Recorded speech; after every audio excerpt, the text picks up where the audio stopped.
It was late, later than I had planned to be on the road, but something about the quiet darkness called to me. The hum of the engine was steady, almost comforting, like a lullaby for someone who had been awake too long. I had been driving for hours, the streetlights thinning out until the trees closed in on both sides, like dark walls pressing closer with every mile. The GPS on my phone flickered faintly, the blue dot hopping forward in fits as if it were struggling to keep up with me. I had missed my turn somewhere, I realized, but it didn't matter yet. At least I told myself it didn't matter. The road was narrow, the asphalt cracked, weeds spilling over the edges.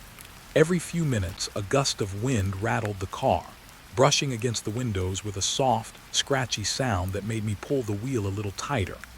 I tried to tell myself I was imagining things, that this was just the late-night quiet settling into the corners of my mind.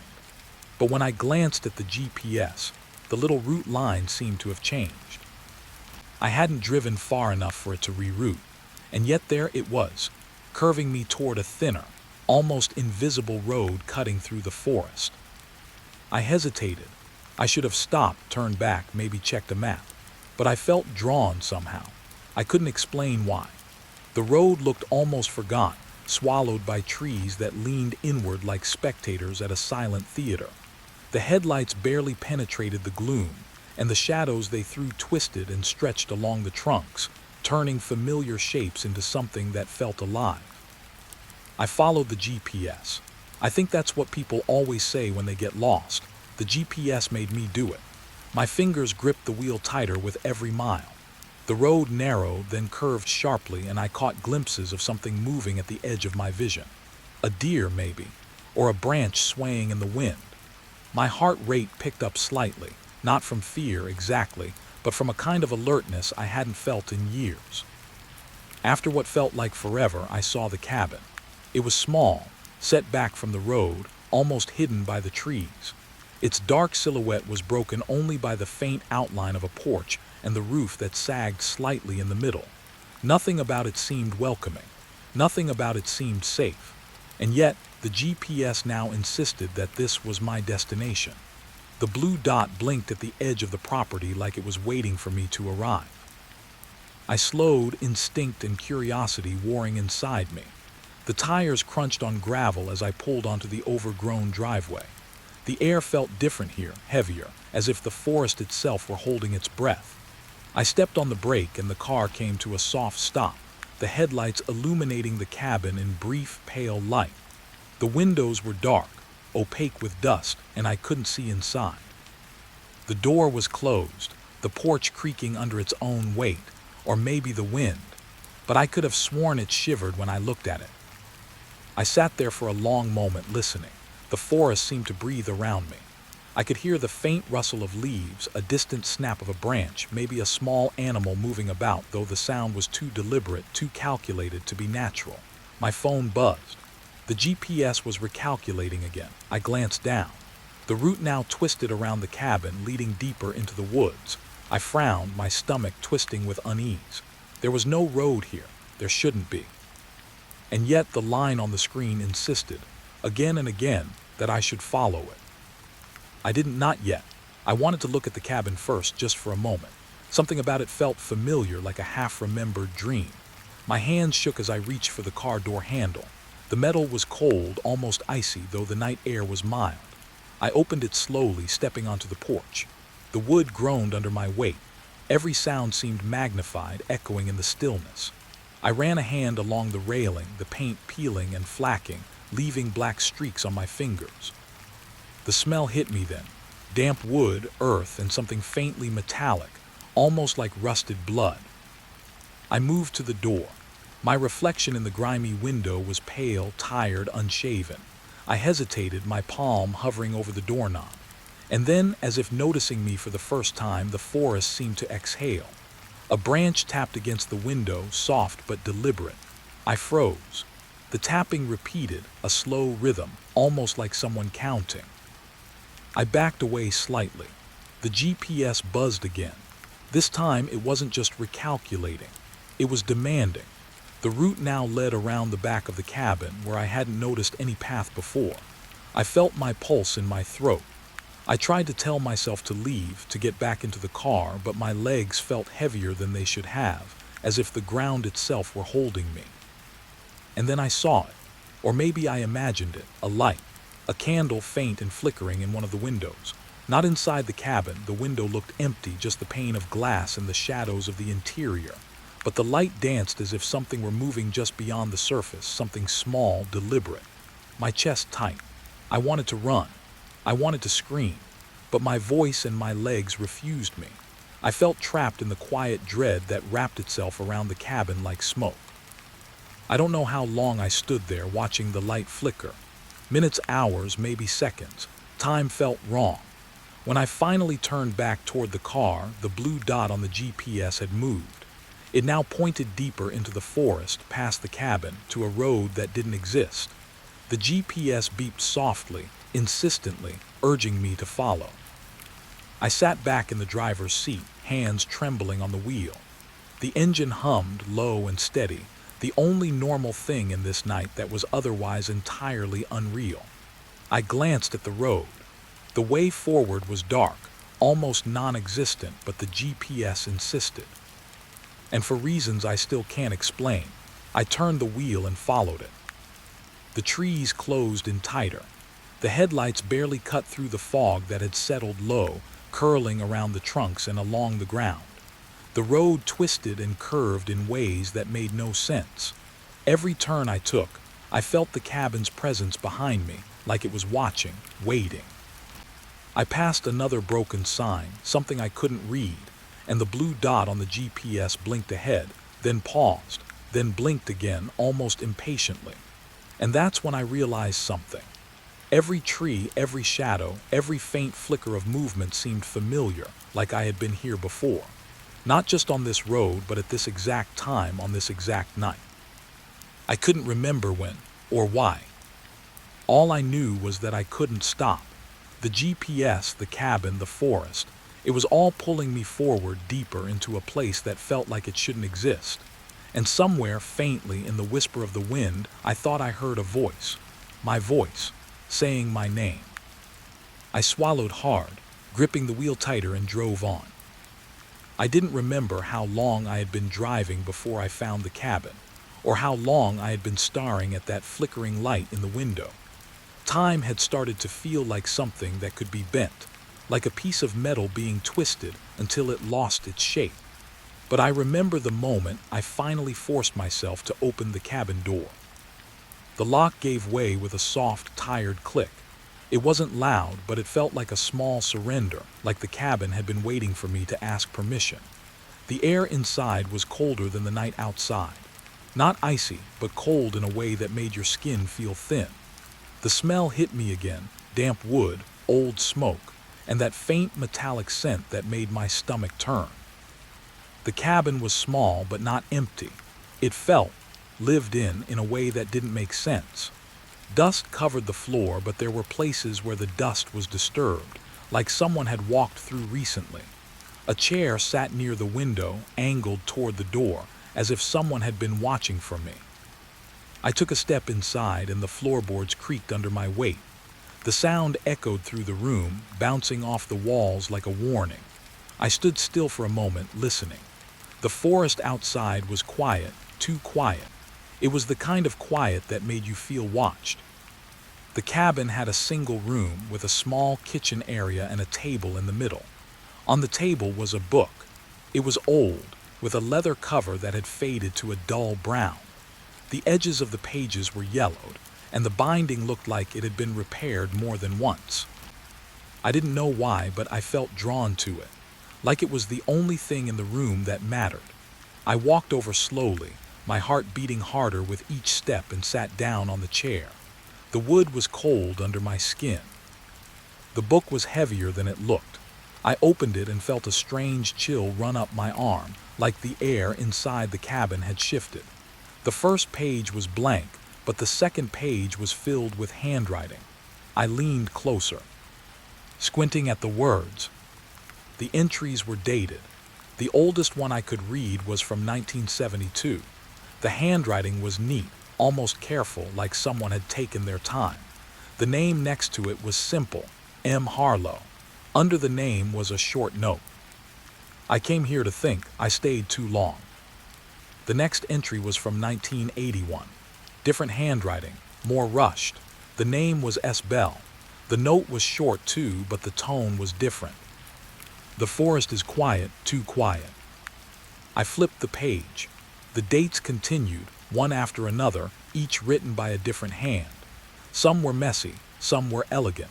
Some were written in block letters, as if the writer didn't trust their own handwriting. Some were written so small I had to lean in close to read them. I kept flipping, feeling the weight of each page like a small pressure on my chest. The entries started to get more recent. 1999, 2005, 2011, and then a date that made my stomach drop. 2 nights ago. The handwriting was familiar, and not because I had seen it before. It was familiar because it looked like mine. I stared at it for a long time, my eyes tracing the letters, trying to convince myself it was a trick of the light, a mistake. But the words were clear. I followed the road. I thought it was a mistake. It was. It's here. It's always been here.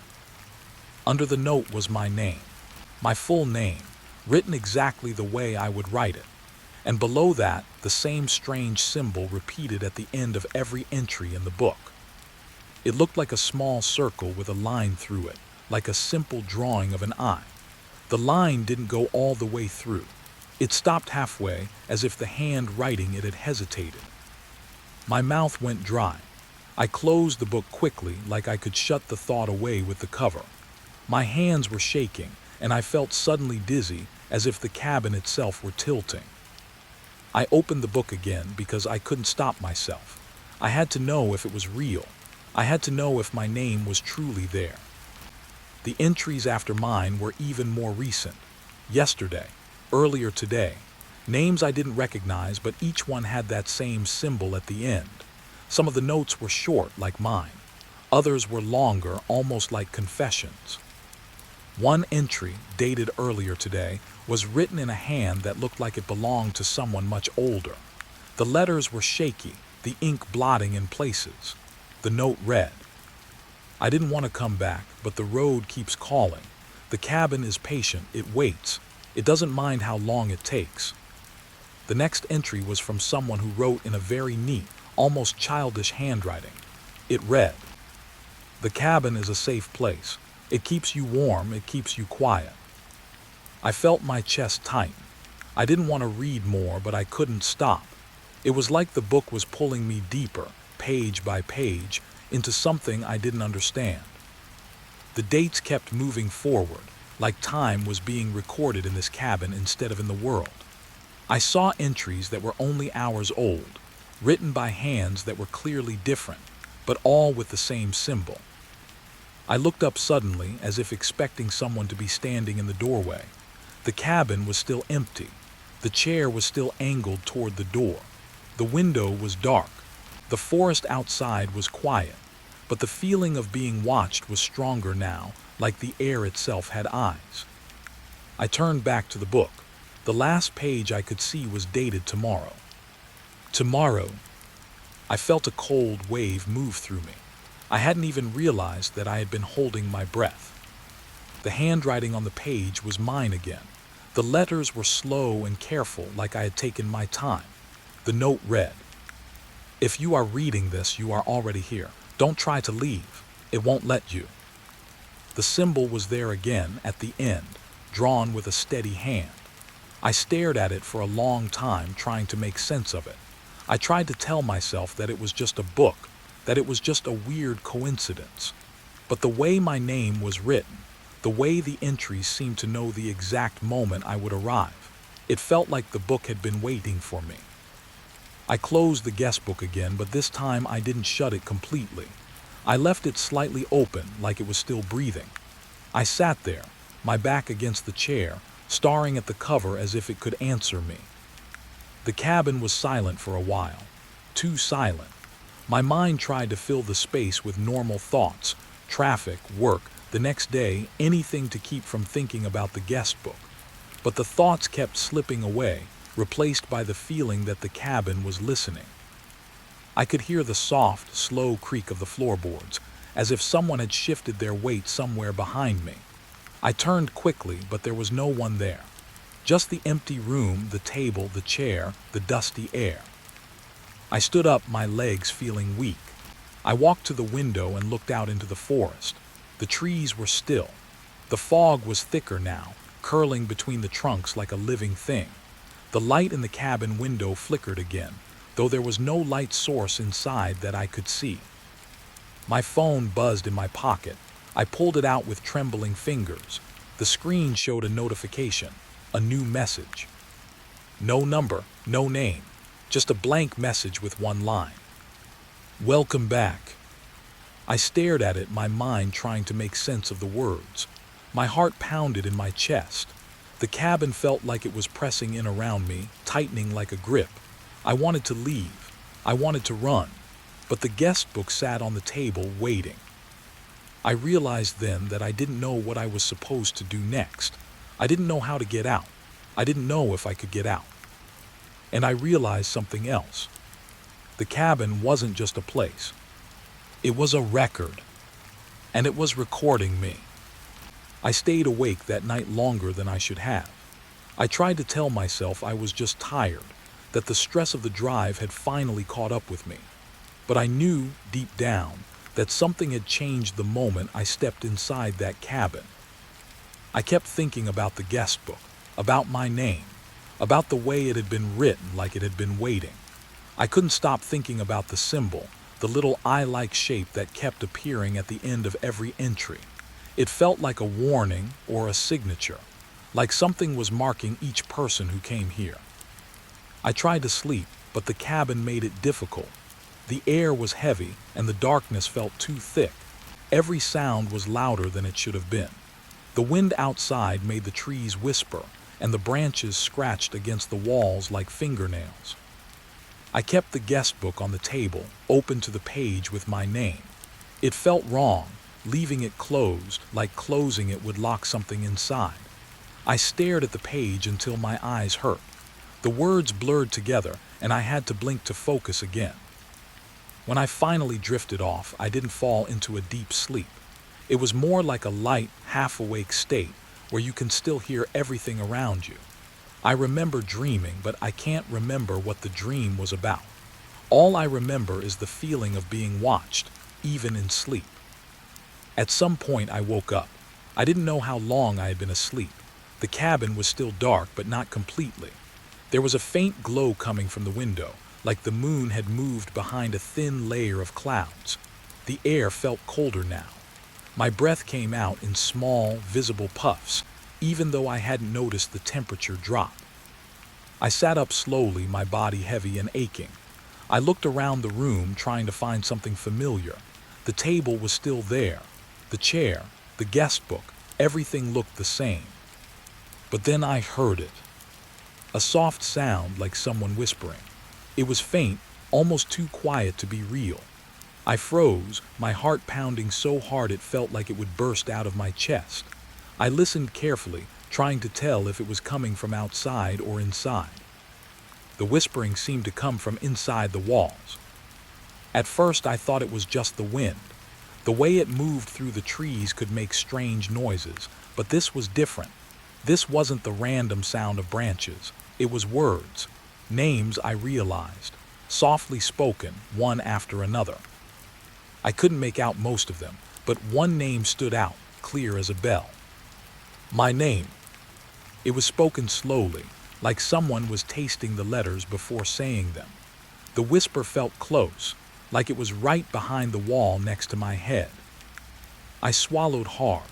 My mouth felt dry. I wanted to move, to stand up, to run, but my body wouldn't obey. It was as if the cabin had a hold on me, keeping me in place. The whispering continued, the voices overlapping, like a group of people talking quietly at the same time. I could hear other names too, names I didn't recognize. Some sounded old, like they belonged to people from another era. Some sounded young, like they belonged to children. The names kept coming, one after another, like a list being read aloud. Then the whispering changed. The voices grew closer. as if they were moving through the walls. The sound shifted, becoming more deliberate, more controlled. It wasn't random anymore. It felt like someone was guiding the voices, like a person reading from a list. I felt a chill run down my spine. The air in the room felt tighter, like the walls were closing in. The cabin was quiet again for a moment. I let out a breath I didn't know I was holding. I looked at the guest book, half expecting to see the pages turning on their own. And then I heard it. The sound of a door opening. It was soft but unmistakable. The door to the bedroom or the door to the kitchen, I wasn't sure. The sound was close, right next to me, like someone had opened it slowly, trying not to make a noise. I stared at the doorway, waiting. My eyes felt heavy, but I couldn't blink. The silence after the door opened was the worst part. It felt like the cabin was listening for my reaction. I waited for a shadow to appear, for someone to step into the room, for anything to happen. Nothing did. The door remained open, but the hallway beyond it was dark. No movement, no footsteps, no breathing, just the quiet, thick air. I waited for a long time, but nothing happened. My mind started to race, trying to explain it. Maybe the door had been loose and the wind had pushed it open. Maybe I had imagined it. Maybe my mind was playing tricks on me because I was tired. I tried to calm myself. I told myself to breathe, to relax. I told myself I was safe, that it was just a cabin in the woods, that the guest book was just a book, that the whispering was just the wind. But the cabin didn't feel like a cabin anymore. It felt like a living thing. I stood up slowly, my legs shaking. I walked toward the door, careful not to make any noise. The floorboards creaked beneath my feet, and the sound felt too loud, like it was echoing through the whole cabin. I reached the doorway and peered into the hallway. The hallway was narrow, with a thin layer of dust on the floor. There was a small closet door at the end, and another door on the left. The walls were covered in old wallpaper, faded and peeling. The air felt colder in the hallway, like the temperature dropped the further I moved away from the main room. I stepped into the hallway, my heart pounding. I looked down at the floor, expecting to see footprints or signs that someone had been there. But there was nothing. No prints, no disturbance in the dust. Just the smooth, untouched layer, like no one had ever walked here. I walked slowly down the hallway toward the closet door. The whispering started again, faint at first, then growing louder. It sounded like it was coming from inside the walls, but now it also sounded like it was coming from the closet. I reached the closet door. My hand hovered over the handle. I didn't want to open it. I didn't want to know what was inside. But the whispering was getting clearer. The names were louder now, as if the voices were getting closer. I opened the closet door. The closet was empty. Just old coats hanging inside, covered in dust. A few boxes stacked on the floor, nothing else. I stared inside for a moment, confused. The whispering stopped abruptly, like someone had turned it off. The silence was so sudden it felt wrong. I closed the closet door slowly, my hands trembling. When I turned back toward the hallway, I saw that the door at the end of the hall was open. I hadn't opened it. I hadn't even walked that far. The door was open, just slightly, enough to show a sliver of darkness beyond. The hallway looked longer now, stretching out farther than it had a moment ago. The walls seemed to lean inward, as if the cabin was changing shape around me. I stepped back into the main room, my heart racing. I looked around, trying to find something that would make sense of what I was seeing. The table, the chair, the guest book, everything was still in its place. But the cabin felt different, like it had moved while I wasn't looking, like the rooms had shifted just a little to make space for something else. I sat back down at the table, my hands shaking. I stared at the guest book again, trying to find comfort in the familiar pages. The names, the dates, the symbol. It all felt like a record, a timeline. And I realized something that made my stomach drop. The guest book was not just recording who came here. It was recording how long they stayed.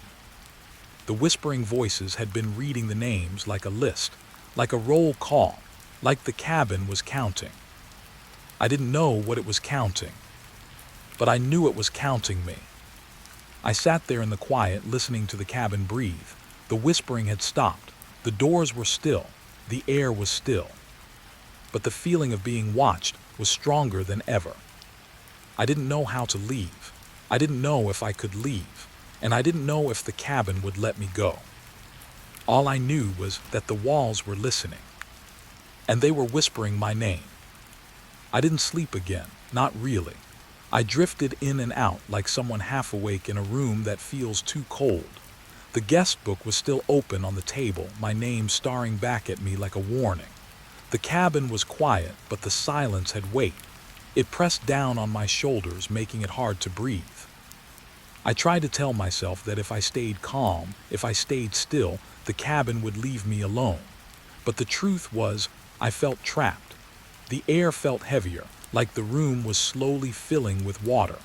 Every breath felt like pulling something thick and dark into my lungs. I kept thinking about the guest book, about the names, about the symbol, about the way the entries seemed to know when I would arrive. It felt like the cabin had been waiting for me for a long time, maybe longer than I could imagine. When morning finally came, it didn't feel like relief. It felt like the start of something else. The light was weak and gray, filtered through the fog that still clung to the trees. The air was damp, and the cabin smelled like wet wood and old paper. I stood up slowly, my legs stiff. I walked to the door and opened it, expecting to see the road, the trees, the world outside. But the world outside was not what I remembered. The road was gone. Where the driveway should have been, there was only thick forest. Trees pressed close to the cabin, their trunks dark and slick with moisture. The ground was soft and uneven, covered in leaves and roots. The cabin looked like it had been swallowed by the woods, like it had always been there, hidden from the world. I stood on the porch, staring at the trees, my mind trying to make sense of it. I could feel my heart beating hard in my chest. My hands were shaking. I felt like I was standing at the edge of a cliff, staring into a deep, dark hole.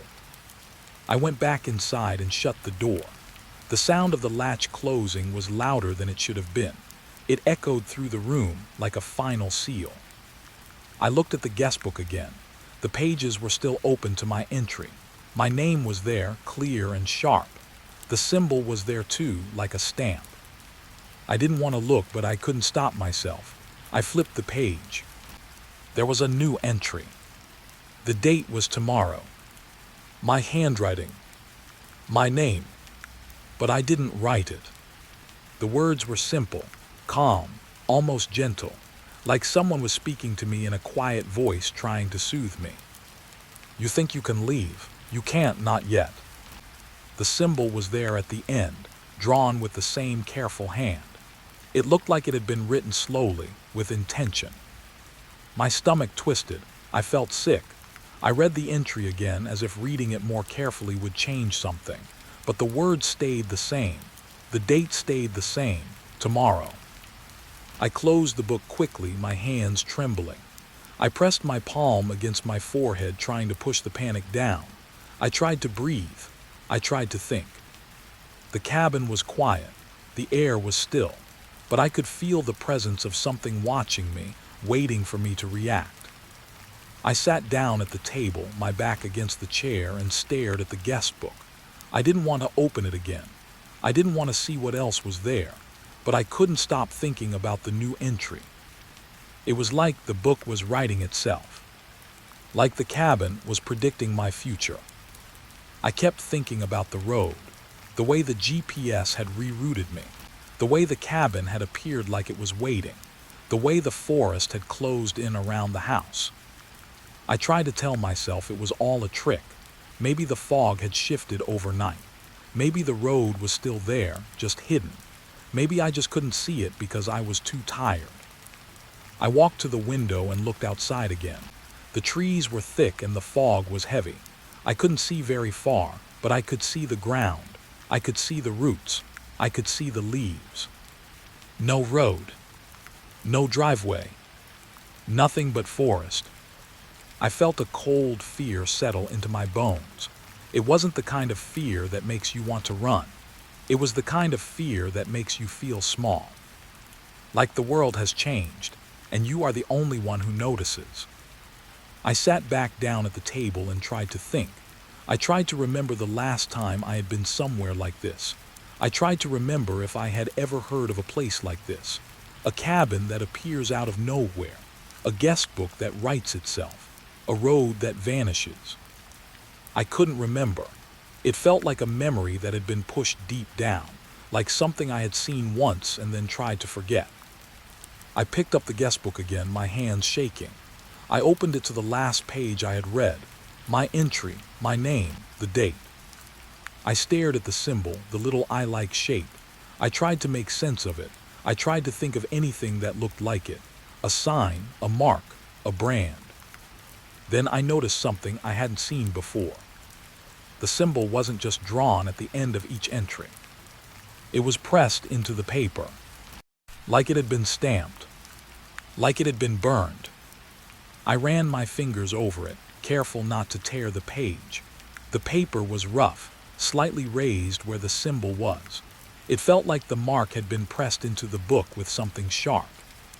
My mind flashed to a thought I didn't want to have.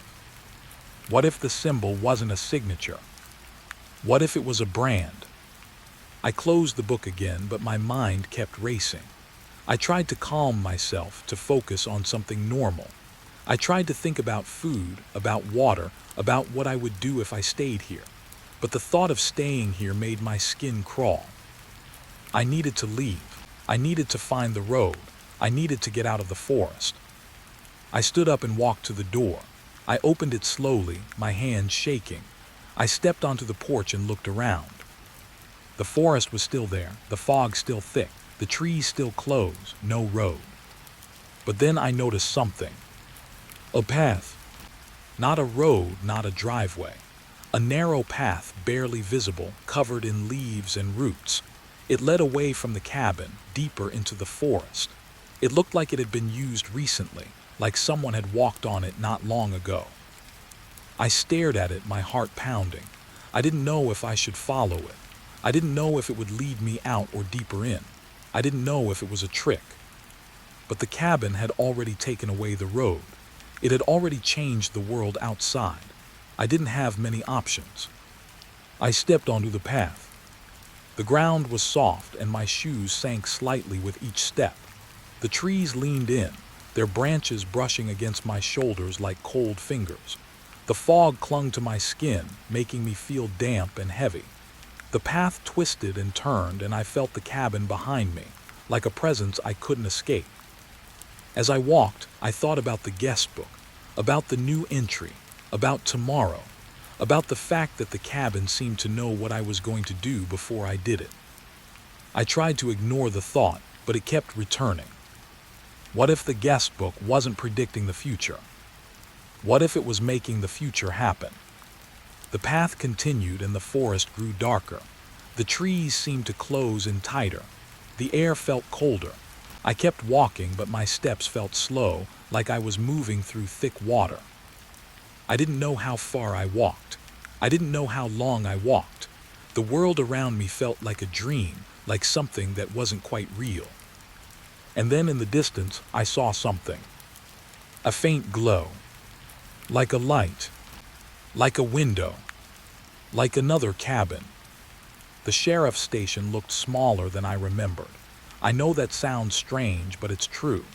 When you spend years inside a building, you stop seeing it as a place.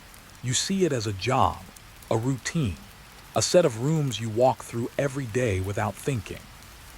But now, standing outside, I could see the station like a stranger would. The paint was faded. The sign above the door was cracked. The parking lot was empty, except for a few dead leaves that had blown in and settled like they were waiting for someone. I hadn't planned to come back. Not really. I told myself I was just here to collect some old files, casework I had never finished, evidence I wanted to keep. I told myself it was for for the peace of mind that comes when you finally put something away. But I knew the truth. I was here because I couldn't stop thinking about the cabin. I was here because I couldn't stop thinking about the names. I pushed the door open. The air inside was stale, like it had been sealed for a long time. Dust hung in the light that came through the windows. The place smelled like old paper and old coffee. The silence was thick. The station had been closed for years.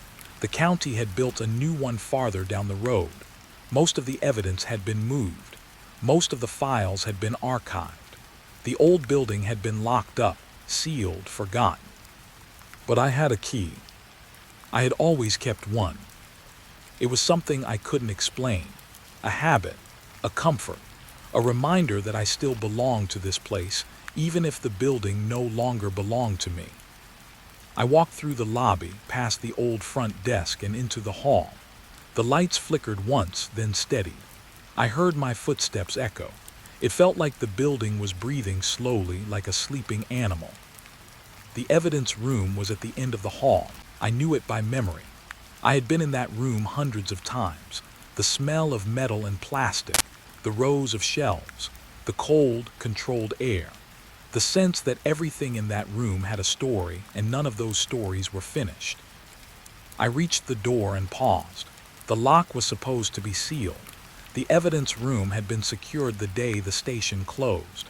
The key had been removed. The door had been bolted shut. But the lock was open. The bolt was not in place. The door was slightly ajar. I stood there for a moment, staring at it, feeling the hair rise on the back of my neck. My mind tried to make sense of it. Maybe the building had been broken into. Maybe someone had been using it. Maybe someone had left it open by accident. But the truth was, the door didn't just look open. It looked like it had been opened recently. The edges of the door were clean, as if someone had touched them.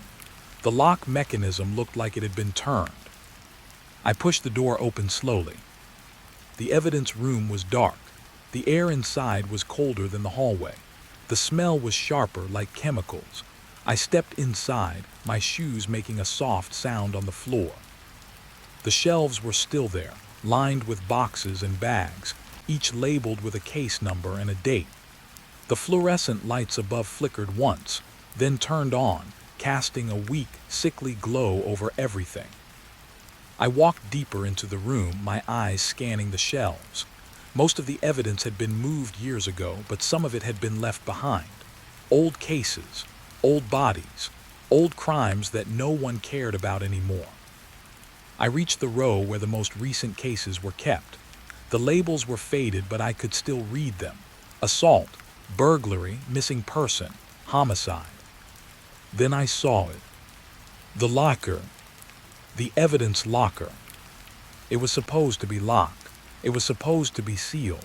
It was supposed to be untouched. But the door was open. The lock had been turned. The latch was undone. I felt my stomach drop. I knew what that meant. Someone had been in here. Someone had been using the evidence locker. I walked closer, my heart beating hard. The air felt heavier. The silence felt louder. I reached out and touched the edge of the locker door. The metal was cold, but not just cold. It felt used, like someone had been holding it recently. I looked inside. The locker was mostly empty. The shelves that should have held evidence bags were bare. The only thing inside was a small box, tucked into the back corner, as if someone had tried to hide it. I pulled the box out. It was wrapped in brown paper and tied with twine. There was no label, no case number, no date. Just a symbol. The same symbol I had seen in the guest book. A small circle with a line through it, like an eye. My hands shook as I untied the twine and opened the box. Inside was a stack of photographs. Old photographs, black and white. The kind that fade at the edges, the kind that look like they belong in a different time. I picked up the top photo and stared at it. It was a picture of the cabin. The same cabin I had been in. but the photo was taken from a distance. The cabin looked small, almost hidden in the trees. The photo was dated. I flipped to the next photo. Another picture of the cabin, same angle, different season. The trees were bare. The ground was covered in snow. The photo was dated 1981. I flipped again. The cabin in fog. The photo dated 1999. I kept flipping. The cabin in summer, fall, winter. The same cabin, the same angle, the same place. The dates moved forward, one after another, like a timeline. Then I saw something that made my blood run cold. A photo dated 2 nights ago. The cabin from the same angle, but this time the photo was blurry, like the camera had shaken, like someone had taken it quickly without looking. And in the foreground, a figure. A person standing near the cabin. I stared at the figure, trying to make sense of it. The person was small, too small to see clearly, but the shape was familiar. The posture, the way the head tilted slightly. It looked like me. I dropped the photo, and it fell to the floor with a soft sound. My hands were shaking so badly that I could barely hold the box. I looked around the evidence room, half expecting to see someone standing behind me, someone watching, someone waiting. But the room was empty. Just shelves, just boxes, just the cold air. I picked up the next photo, my hands trembling. It was dated yesterday. The cabin again, the same angle, the figure in the foreground. This time the figure was closer, clearer. It was me. I felt a wave of nausea rise up in my throat. I had to sit down, I had to breathe. I had to convince myself this was some kind of trick, a prank, a setup, something. But the photos were real. The evidence locker had been opened. Someone had been here. Someone had taken these photos. Someone had been watching the cabin for years. And the photos were not just of the cabin. They were of me. I stared at the stack of photos, my mind racing. I tried to remember if I had ever seen these before, if I had ever been in this evidence room, if I had ever taken these photos. I couldn't remember, but I knew something else. The dates on the photos matched the dates in the guest book. 2 nights ago, yesterday.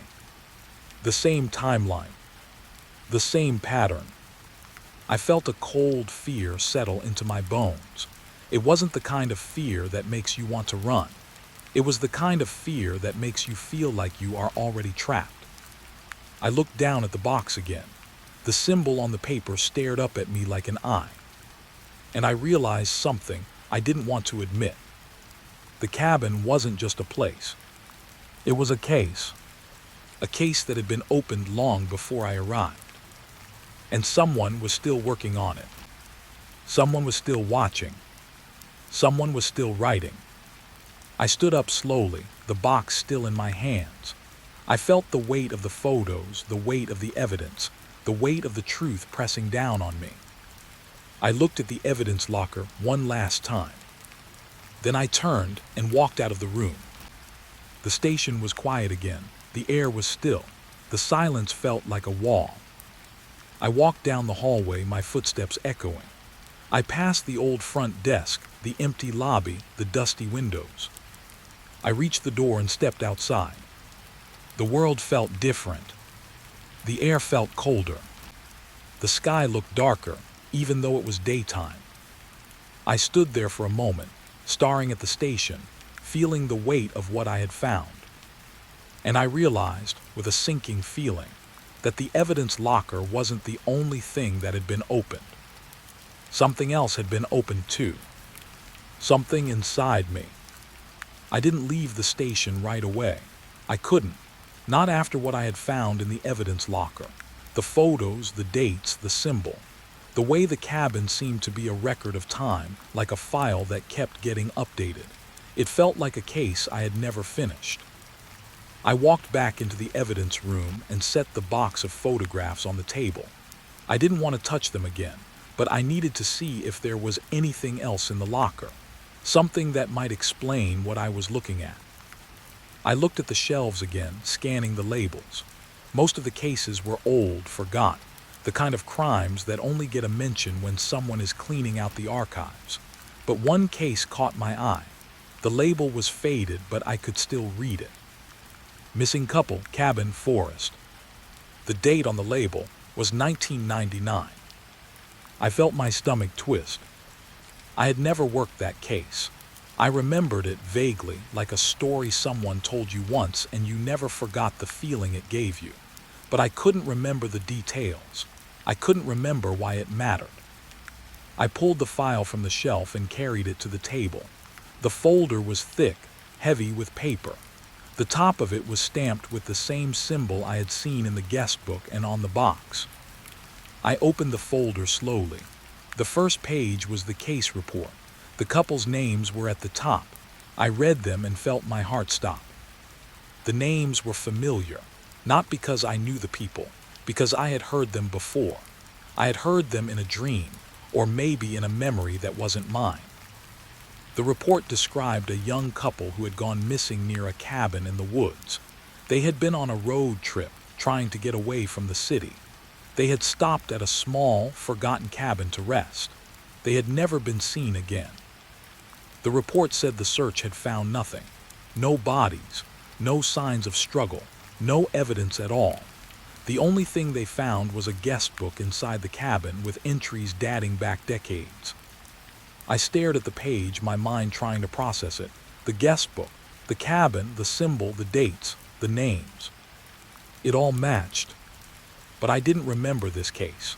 Not really.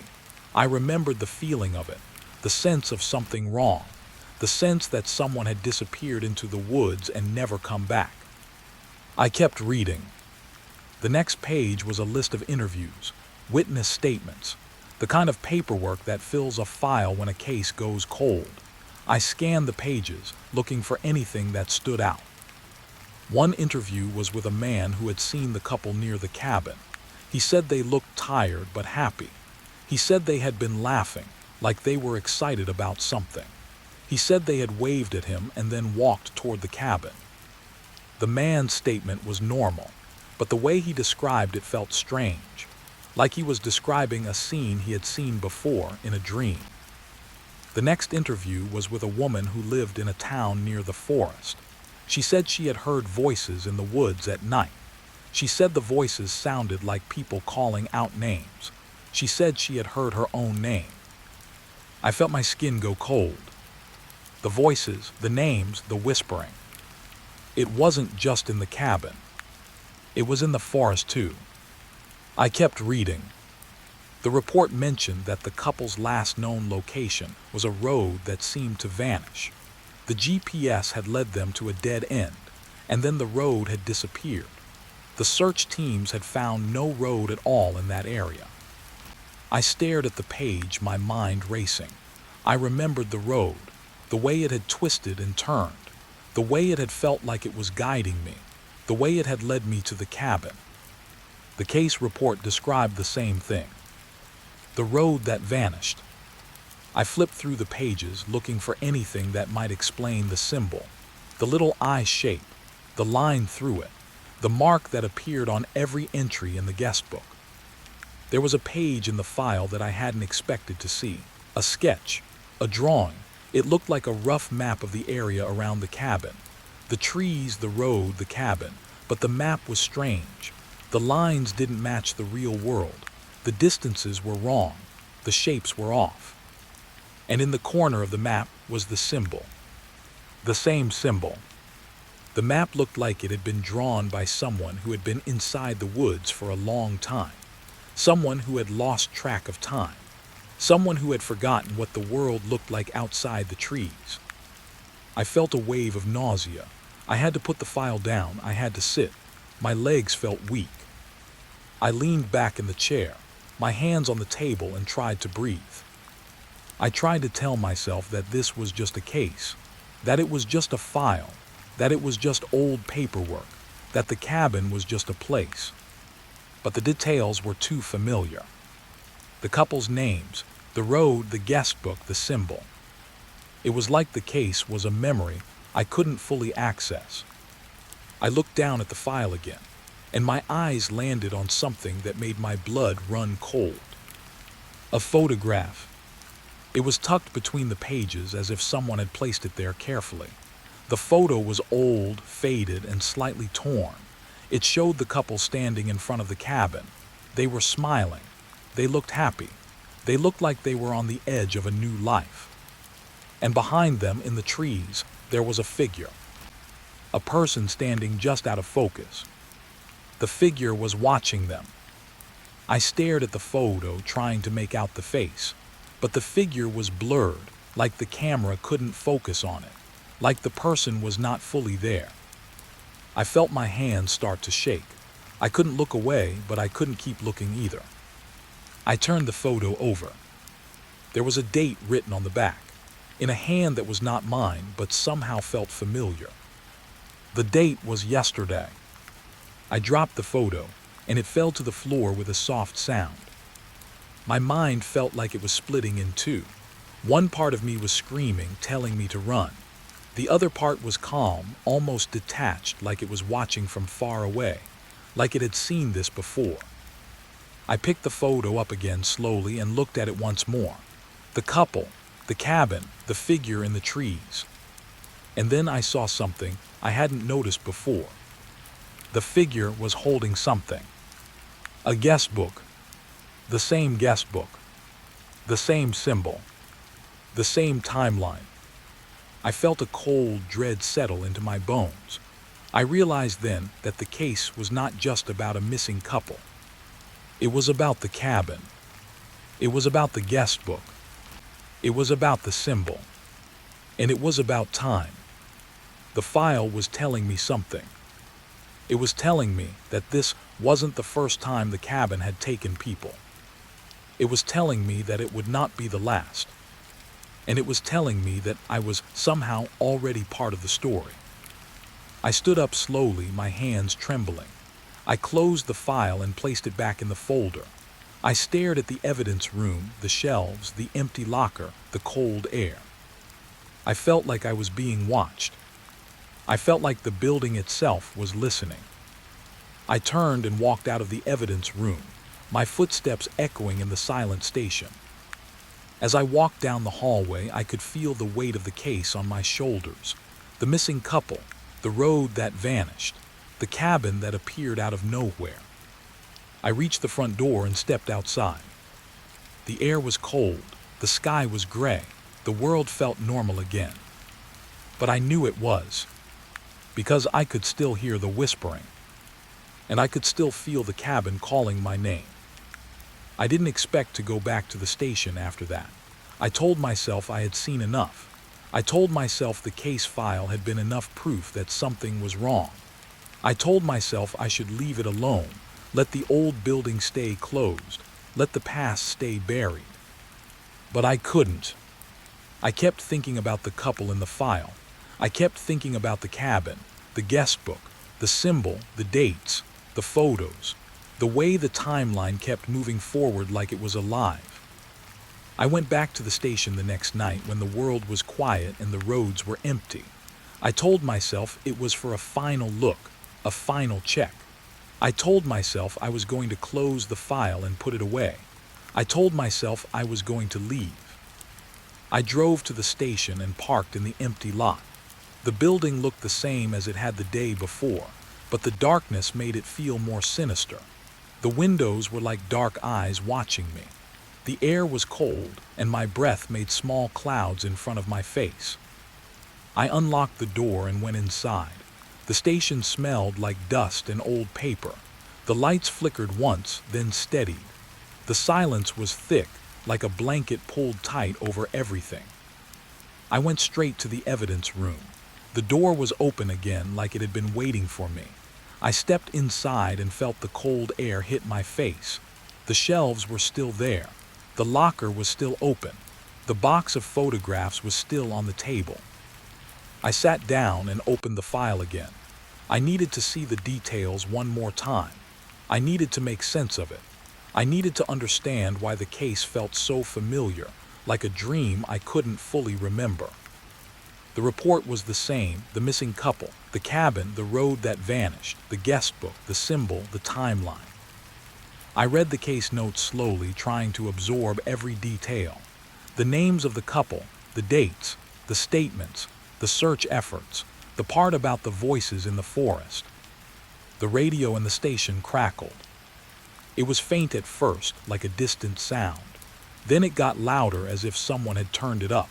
The static filled the room and I felt my skin prickling. The sound wasn't random. It wasn't just noise. It sounded like whispering. I sat very still, listening. The whispering was faint, but I could make out words. Names. My name. The names of the missing couple. The names of people I didn't recognize. The radio crackled again, and the whispering grew louder. It sounded like the voices were coming from inside the walls, not from the radio itself. It felt like the station was speaking to me. I looked up, my heart pounding. The lights flickered. They flickered again. And again. The room went dark for a moment, then the lights came back on. The flickering felt like a warning, like the building was trying to get my attention. I looked back at the file. The words on the page seemed to shift, like the ink was moving. I blinked, thinking it was just my eyes, but the words continued to shift slowly, as if the page was being rewritten in front of me. I watched, unable to move, as the case notes changed. The report was no longer describing a missing couple from 1999. It was describing a missing couple from tonight. The names were different. The dates were different. The details were different. The report was now describing a couple who had come to the cabin last night. A couple who had been driving on a road that vanished. A couple who had found a guest book. A couple who had seen a symbol. My hands shook.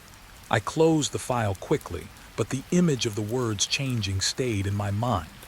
I opened the file again, and the report was back to the original version. I closed it again, and it changed again. It was like the case was alive, like it was responding to me, like it was rewriting itself in real time. The radio crackled again, and the whispering voices grew louder. I could hear my name clearly now. I could hear the names of the missing couple.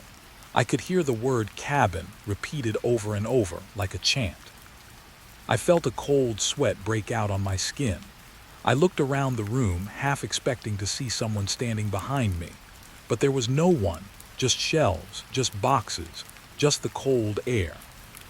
The lights flickered again, and the room seemed to shift. The shelves looked slightly different. The labels on the boxes looked newer, like they had been written recently. The air felt heavier, like the room was full of something unseen. I opened the file again, my hands trembling. I flipped through the pages, looking for anything that could explain what was happening. The pages were filled with new notes now, new statements, new interviews.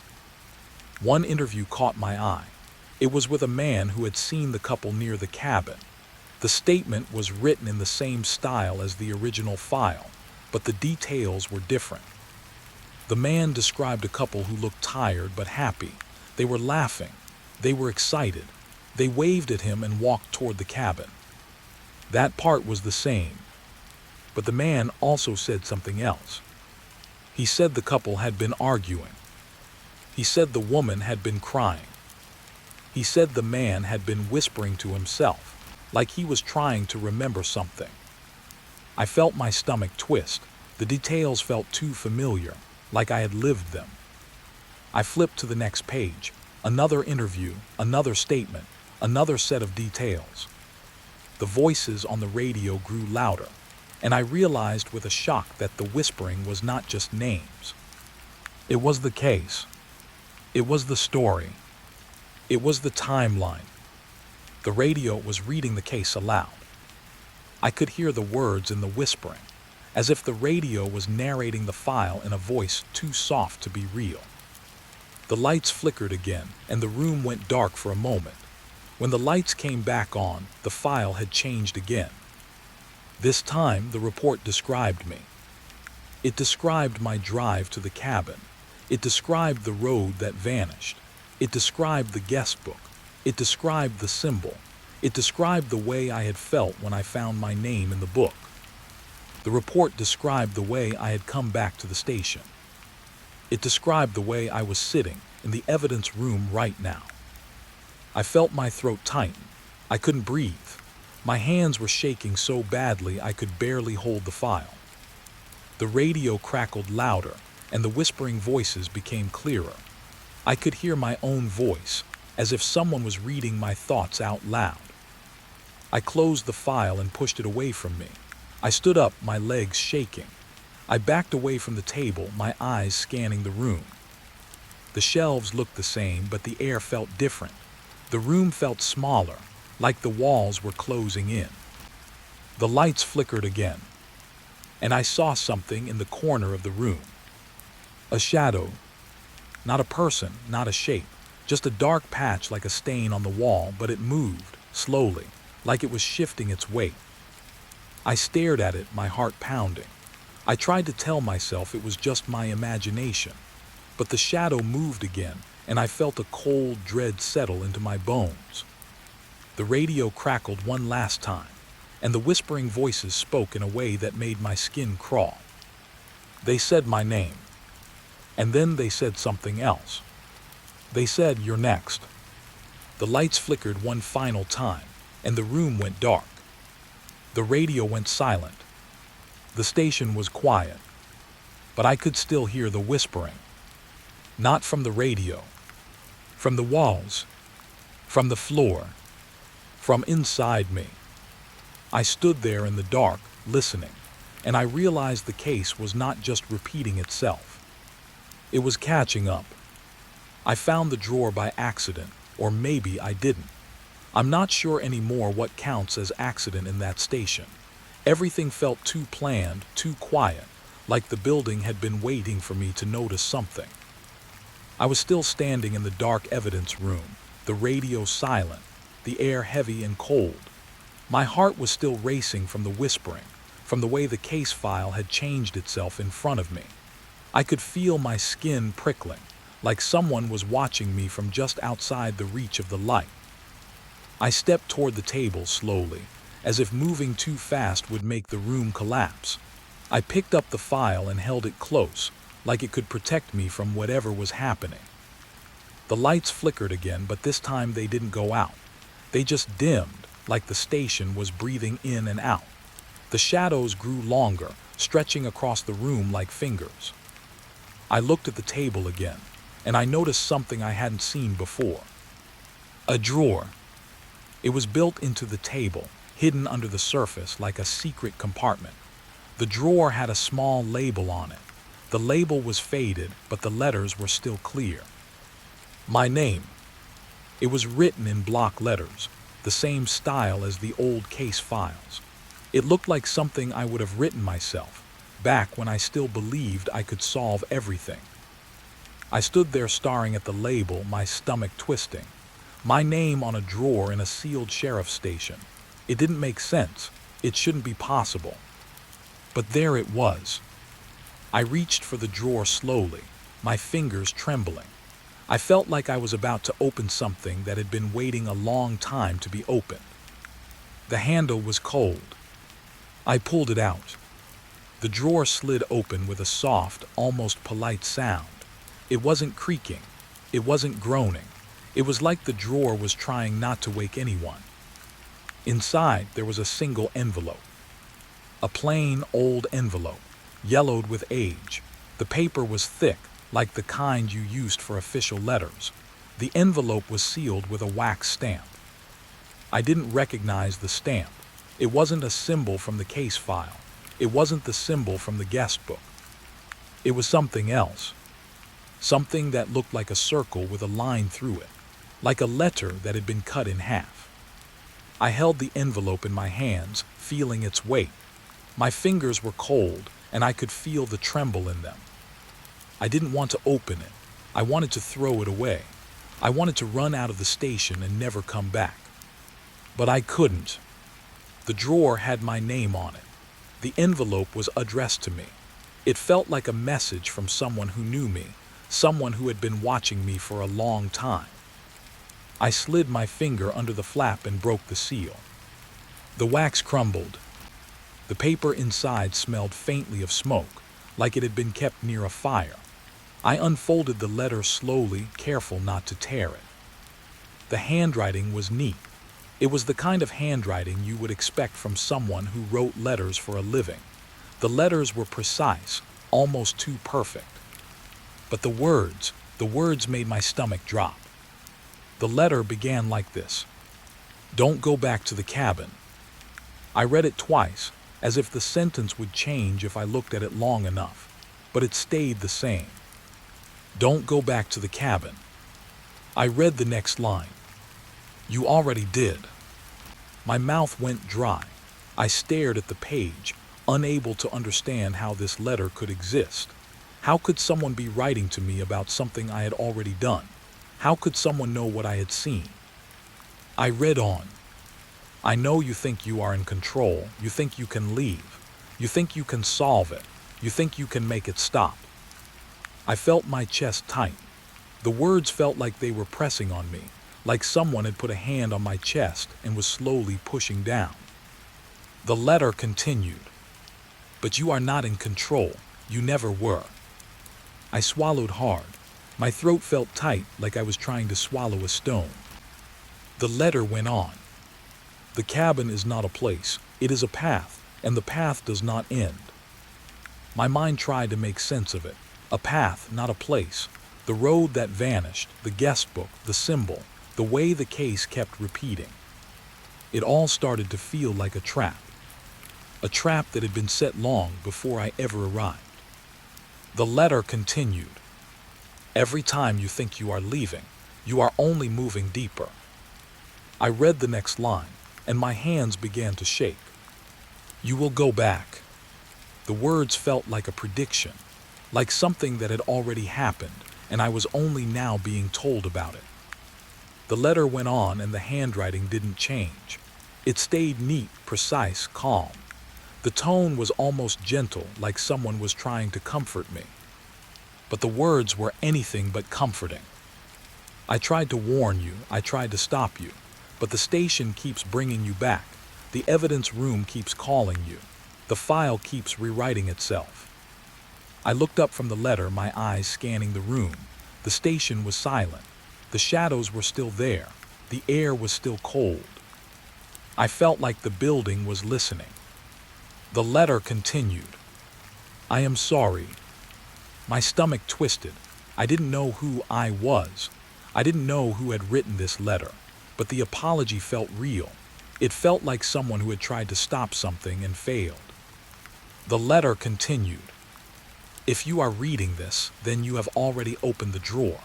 You have already done what you were meant to do. You have already become part of it." My hands trembled. I could feel my heart beating in my throat. The letter continued. "Do not go back to the cabin. Do not follow the road. Do not trust the guest book. Do not sign your name." I read that last sentence again and again. "Do not sign your name." I remembered the guest book. I remembered my name written there. I remembered the symbol. I remembered the way the entries looked like they were written by different people, but all signed with the same mark. I looked down at the letter again. The next line made my skin crawl. "Your name is already there." I stared at the paper, my mind trying to reject the words, trying to tell myself it was a trick, trying to tell myself someone had written it as a joke, trying to tell myself I was tired, that I was imagining things. But I knew it was true. I knew my name was in the guest book. I knew I had seen it. I knew I had written it. Or at least I thought I had. The letter continued. "You will think you remember writing it. You will think you remember everything, but you will not. The cabin takes pieces of you. It takes your memory, your time, your name." My breathing became shallow. I felt like I was sinking into the chair, like the room was pulling me down. The letter went on. "You will feel the urge to go back. You will feel the road calling you. You will feel the symbol pulling you. You will think you are choosing, but you are not." I read the next line, and my hands went cold. You are being guided. The letter ended with a final sentence. I am sorry, I am trying to help you, but you are already too far. I sat there in silence holding the letter. The station was quiet. The air was cold. The shadows seemed to press closer. I didn't know what to do. I didn't know if I should believe the letter. I didn't know if it was a warning or a trick. I didn't know if it was written by someone who was trying to help me, or by someone who wanted me to go back. I looked at the drawer again. My name was still on the label. I closed the drawer slowly, careful not to make a sound. I felt like the room was watching me, like the station was waiting for my next move. I stood up and walked toward the door, the letter still in my hand. My legs felt heavy. My mind felt foggy, like I was walking through water. I reached for the door handle and I paused. I turned back to the table. The file was still there. The case file. The missing couple. The cabin. The guest book. The symbol. I felt a strange pull toward it, like the file was calling me, like it wanted me to read it again, like it wanted me to understand, like it wanted me to become part of it. I looked down at the letter one more time. Don't go back to the cabin. I whispered the words out loud, like saying them could make them true. But the moment I said them, I felt something inside me shift. Like a door had opened. Like a path had been revealed. Like the cabin was closer now. I left the evidence room with the letter in my pocket, but I didn't leave the station. I walked down the hall, past the old lockers, past the dusty desks, past the empty chairs. The building felt alive, like it was breathing, like it was guiding me. I stopped at the front desk, where the old phone still sat. I stared at it, and I felt a sudden urge to pick it up. To call someone. To tell someone what was happening. To ask for help. But the phone was dead. The line was dead. And the silence was heavy. I walked back to the evidence room. I sat down at the table again. I opened the file. And I realized the worst part. The case file was still changing. It was still rewriting itself. And this time, it wasn't just describing the past. It was describing the future. It was describing what I was going to do next. It was describing the moment I was sitting in the evidence room, reading the letter. It was describing the moment I would go back to the cabin. It was describing the moment I would write my name in the guest book. It was describing the moment the road would vanish again. And it was describing the moment I would realize, too late, that I had never really left. I found the listing by accident. I wasn't even looking for a cabin. We were just scrolling through the usual websites, the ones that show houses like their products, with bright photos and perfect lighting. My wife, Myra, likes to browse those pages when she's stressed. It makes her feel like the world is still normal, like there's still a future. I was sitting beside her on the couch, half watching a show, half watching her scroll. She pointed at the screen and said, "Look at this one, it's so quiet." I leaned in. The photo was simple, a small cabin in the woods. No fancy landscaping, no staged furniture, no glossy editing. Just a real place, a real building. It looked like something from a postcard you'd send to someone you miss. The price was low, suspiciously low. The listing didn't have an agent. No name, no company, no email, no contact the office, just a phone number. Why would someone sell a cabin without a real estate agent? I asked. Myra shrugged. Maybe they don't want the hassle. She clicked the number. The phone rang. Once.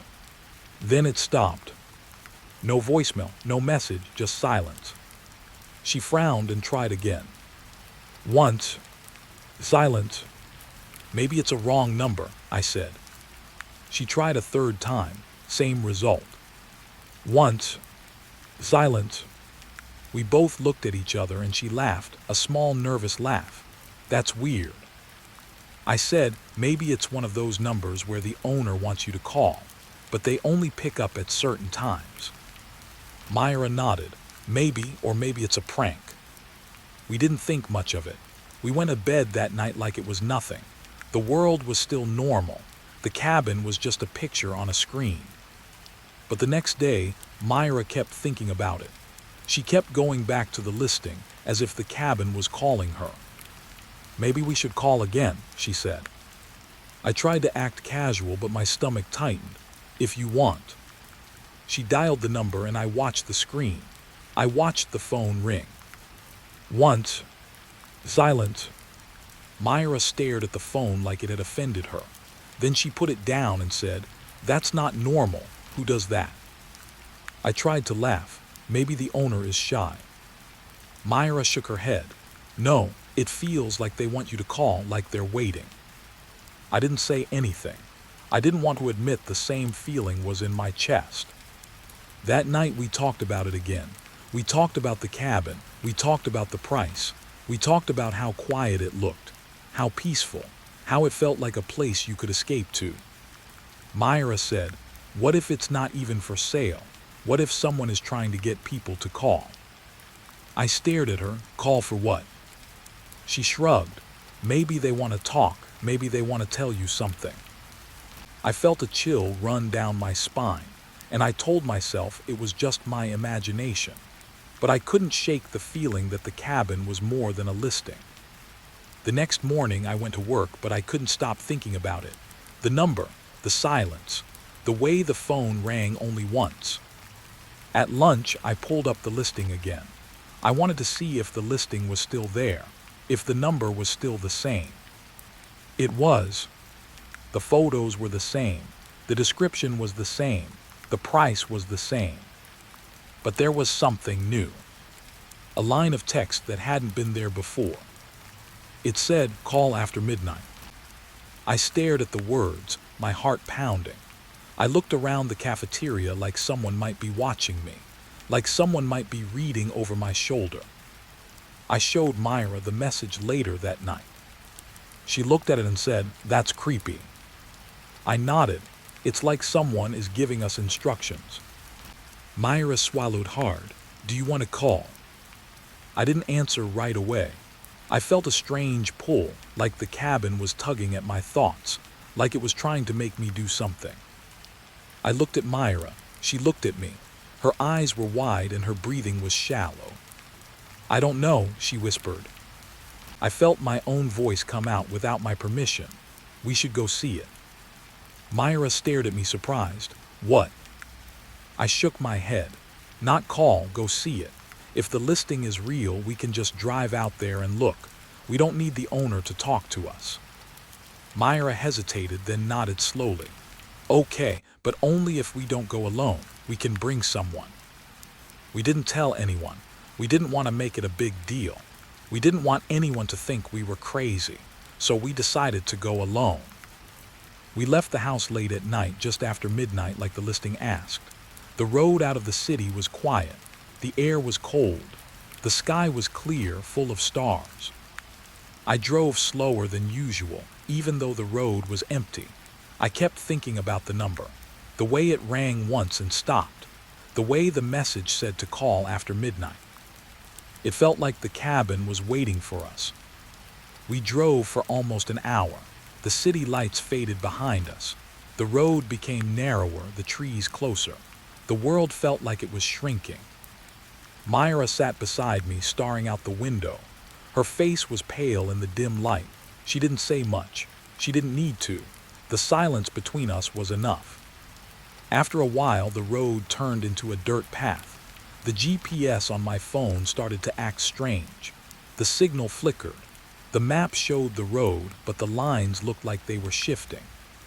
I felt my stomach tighten. I glanced at Myra. She looked back at me, and I could see the same worry in her eyes. "I think we're close," she whispered. I nodded, trying to keep my voice calm. "Yeah, I think so."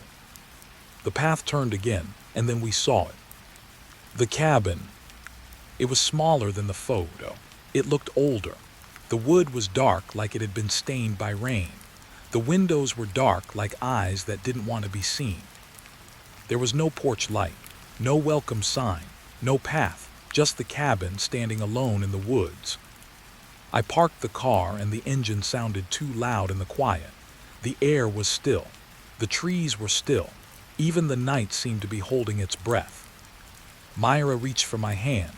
Her fingers were cold. "Do you feel that?" she whispered. I nodded, "Yeah." It wasn't just the cold. It was something else.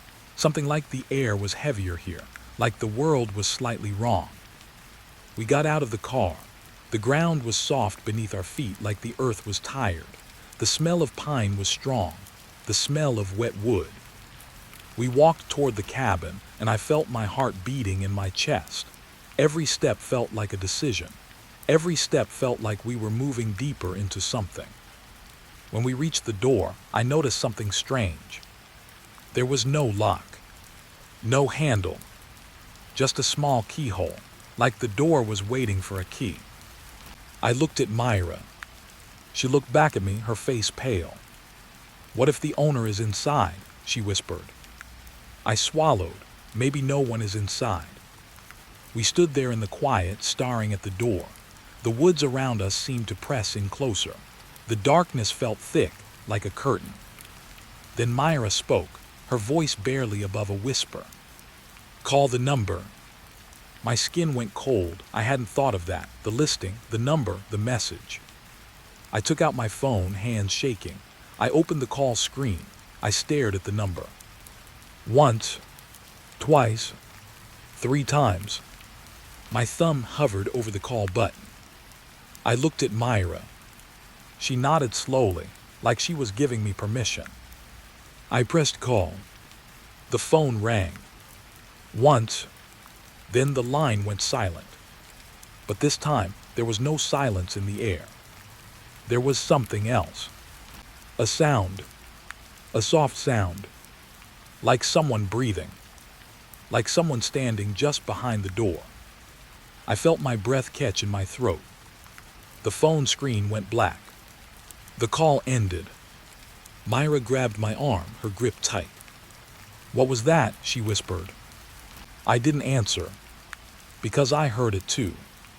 The sound of breathing from inside the cabin. And the silence that followed felt like a warning. A warning that the cabin was not just a place. It was a door. And someone was waiting on the other side. The first night in the cabin felt like stepping into a different time. Not just a different place, but a different rhythm. The air was thicker here, like the world had slowed down. The trees outside stood still, and the night sounded like it was holding its breath. Myra and I had decided to move in. We didn't really plan it, not like normal people do. It happened slowly, like a thought that grows until you realize it has already become a decision. We drove out with our bags in the car. We didn't bring much, just the basics, the kind of things you need when you think you're going to disappear for a while. We told ourselves we needed a break. We told ourselves we needed quiet.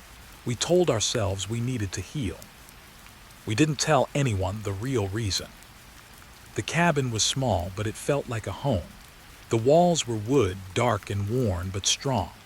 The windows were old glass, slightly wavy, like the world outside was being viewed through water. The floor creaked when you walked, and the air smelled like pine and dust. There was a small kitchen, a living room with a fireplace, and a single bedroom upstairs.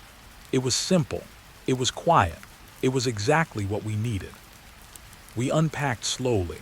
Myra set the dishes in the cupboards. I stacked the boxes in the corner. We didn't say much. We didn't need to. The silence was enough. When we were done, we sat on the floor in the living room, surrounded by boxes, and looked around. The cabin felt empty, but not in a bad way. It felt like a blank page. Myra smiled, but it didn't reach her eyes. "It's so quiet," she said.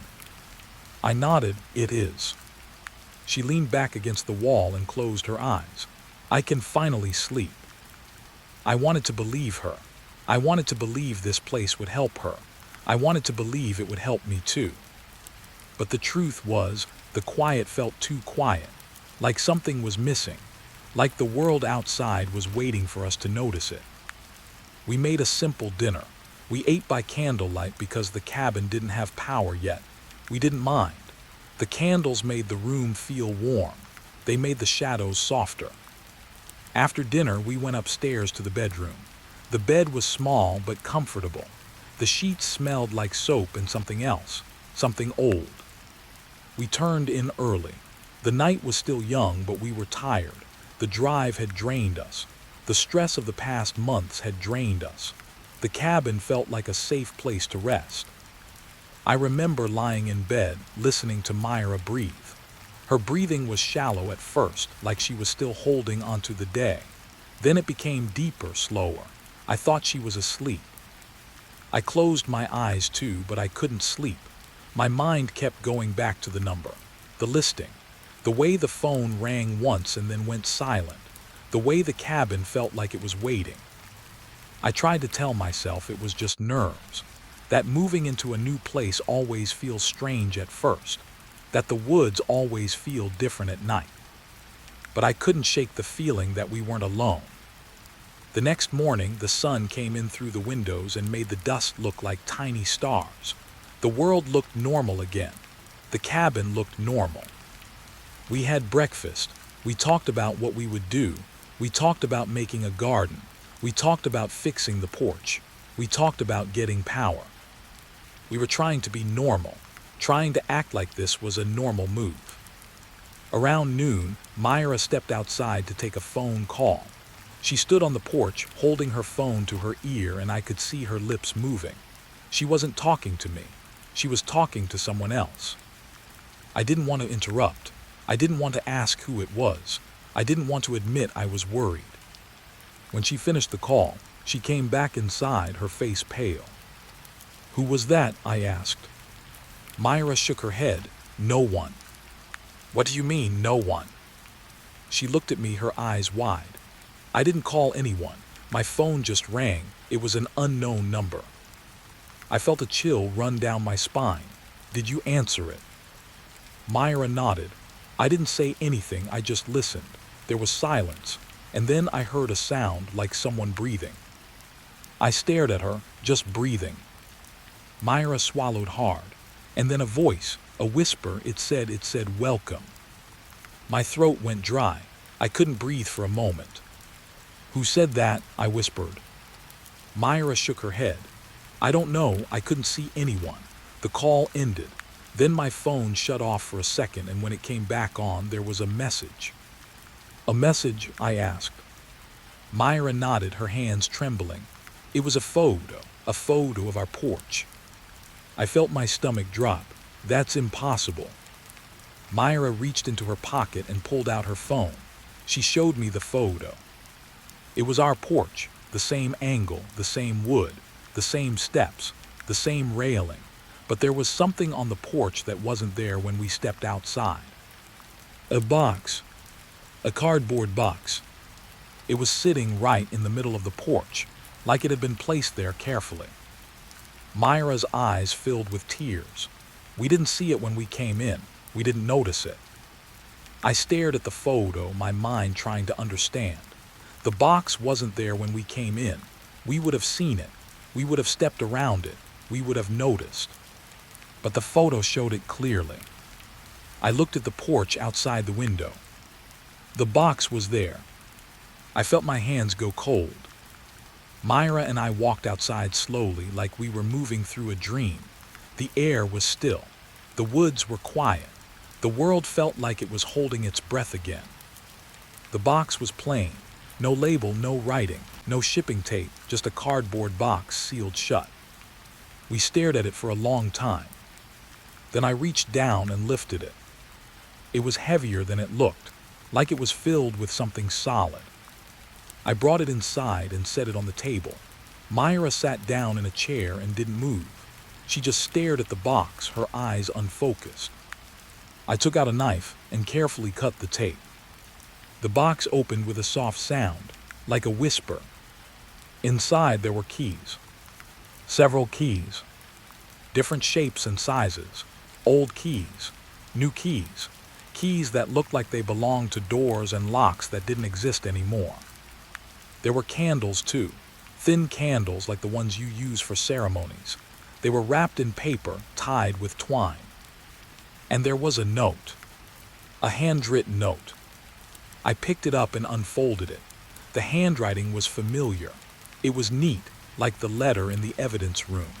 The letters were precise, calm, almost gentle. The note read, "Welcome. We've been waiting." My hands trembled. Myra's breathing became shallow. The words felt like they were pressed into my skin. I read the note again slowly. "Welcome, we've been waiting." The message felt like it was meant for us, like the cabin had been expecting us, like the woods had been expecting us, like someone had been watching us. I looked at Myra. Her eyes were wet, she was shaking. "Who would send this?" she whispered. I didn't know what to say. I didn't know what to think. The keys, the candles, the note, the way the cabin felt like it was alive. It was too much. It was too strange. It was too planned. I thought about the listing, the number, the way it rang once and then went silent, the message to call after midnight. I thought about the way the cabin felt like it was waiting. I thought about the way the woods seemed to press in closer at night. And I realized something. This wasn't a normal housewarming gift. This wasn't a friendly welcome. This was a message. A message that said we were not alone. A message that said someone had been here before us. A message that said we were part of something that had been going on for a long time. I looked at the keys again. One of them was different from the rest. It was smaller. It was old. It had a symbol carved into it. A circle with a line through it. The same symbol from the guest book. I felt my throat tighten. I didn't want to believe it. I didn't want to accept it. But the cabin had already shown me it was real. And the note had already told me it was waiting. I put the note down carefully, like it was fragile, like it could break if I touched it too hard. I looked at the candles. They were wrapped in paper. The paper had words on it. I unfolded one. It said, "Light the candle. Listen." Myra looked at me, her eyes wide. "Do we have to?" I swallowed hard. "I don't think we have a choice." She shook her head. "We can leave." I wanted to believe her. I wanted to believe we could just get in the car and drive away. I wanted to believe the cabin would let us go. But I knew the truth. The cabin had already found us. And it wasn't going to let us leave easily. I didn't sleep that night. Not because I was afraid of the dark. Not because I heard something outside. Not because I felt a presence in the cabin. It was because the cabin felt like it was listening. I kept waking up and staring at the ceiling, waiting for the sound of someone moving downstairs, waiting for the quiet to break, waiting for the house to tell me what it wanted. Myra slept most of the night. Her breathing was slow and steady. I watched her, trying to find comfort in her calm. But even her sleep felt different, like she was dreaming about something she didn't want to remember. In the morning, the sun came through the windows and made the dust look like floating stars. The world looked normal again. The cabin looked normal. We went outside to get water. We didn't have power yet, so we were still living like we were camping. The woods were quiet. The air was cold. The leaves on the ground were dry and crunchy. I looked around, trying to find something familiar, something that would tell me we were in a normal place. But the woods looked endless. The trees stood close together, like they were protecting something, like they were keeping us in. Myra was already walking toward the path that led to the other houses. The listing had shown there were neighbors nearby. There were a few small cabins, scattered like stones in the woods. We wanted to meet someone. We wanted to feel like we were not alone. As we walked, I noticed the ground was soft. The soil was damp. There were leaves, branches, and small stones. The path was narrow, barely visible. It felt like it hadn't been used in a long time. But the woods felt like they had been waiting for us. We reached the first neighboring house. It was a small cabin similar to ours but older. The paint was peeling. The windows were dark. The porch was broken. The door was closed. I walked up to it and knocked. No answer. I knocked again, louder. Still nothing. Myra stood beside me, her eyes wide. Maybe they're not home, she said. I nodded, but I didn't believe her. The house looked abandoned. It looked like no one had lived there for years. The plants around it were overgrown. The porch steps were rotting. The air around it felt stale. We walked to the next house. It was the same, older, empty.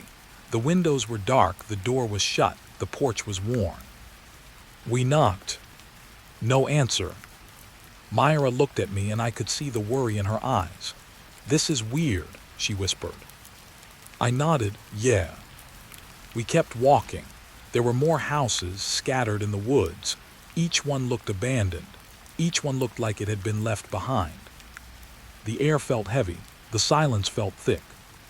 I tried to tell myself it was just a quiet area, a remote place. Maybe the owners had moved away. Maybe the houses were empty because the land was sold and no one had moved in yet. But something didn't feel right. We reached the last house. It was the closest to ours. It was the biggest. It looked like it had once been a family home. There was a small porch, a swing, and a few flower pots. The door was closed. The windows were dark. Myra walked up to the porch and looked inside the window. Nothing, she whispered. I looked too. The inside looked empty. The furniture was gone. The walls were bare. The floor was covered in dust. It looked like someone had left in a hurry. I stepped closer to the door and noticed something on the ground. Footprints. Fresh footprints. They were in the dirt near the porch. They looked new. The soil was soft and the prints were clear. They weren't old or faded. They looked like someone had walked there recently. I followed the footprints with my eyes. They led away from the house, toward the cabin. My heart started beating faster. Myra saw them too. She took a step back, her face pale. Someone was here, she whispered. I nodded, yeah. The footprints were too fresh to be old. The shape was clear. The size looked like adult shoes. The prints were deep, like the person had been carrying something heavy. The path of the footprints led through the woods, toward our cabin. I felt a chill run down my spine.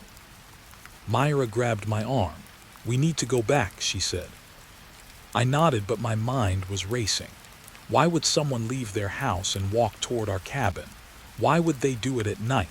Why would they leave footprints and then disappear? I tried to calm myself. I tried to think logically. Maybe the houses were abandoned and someone was using them for storage. Maybe someone was living in the woods and walking between the houses.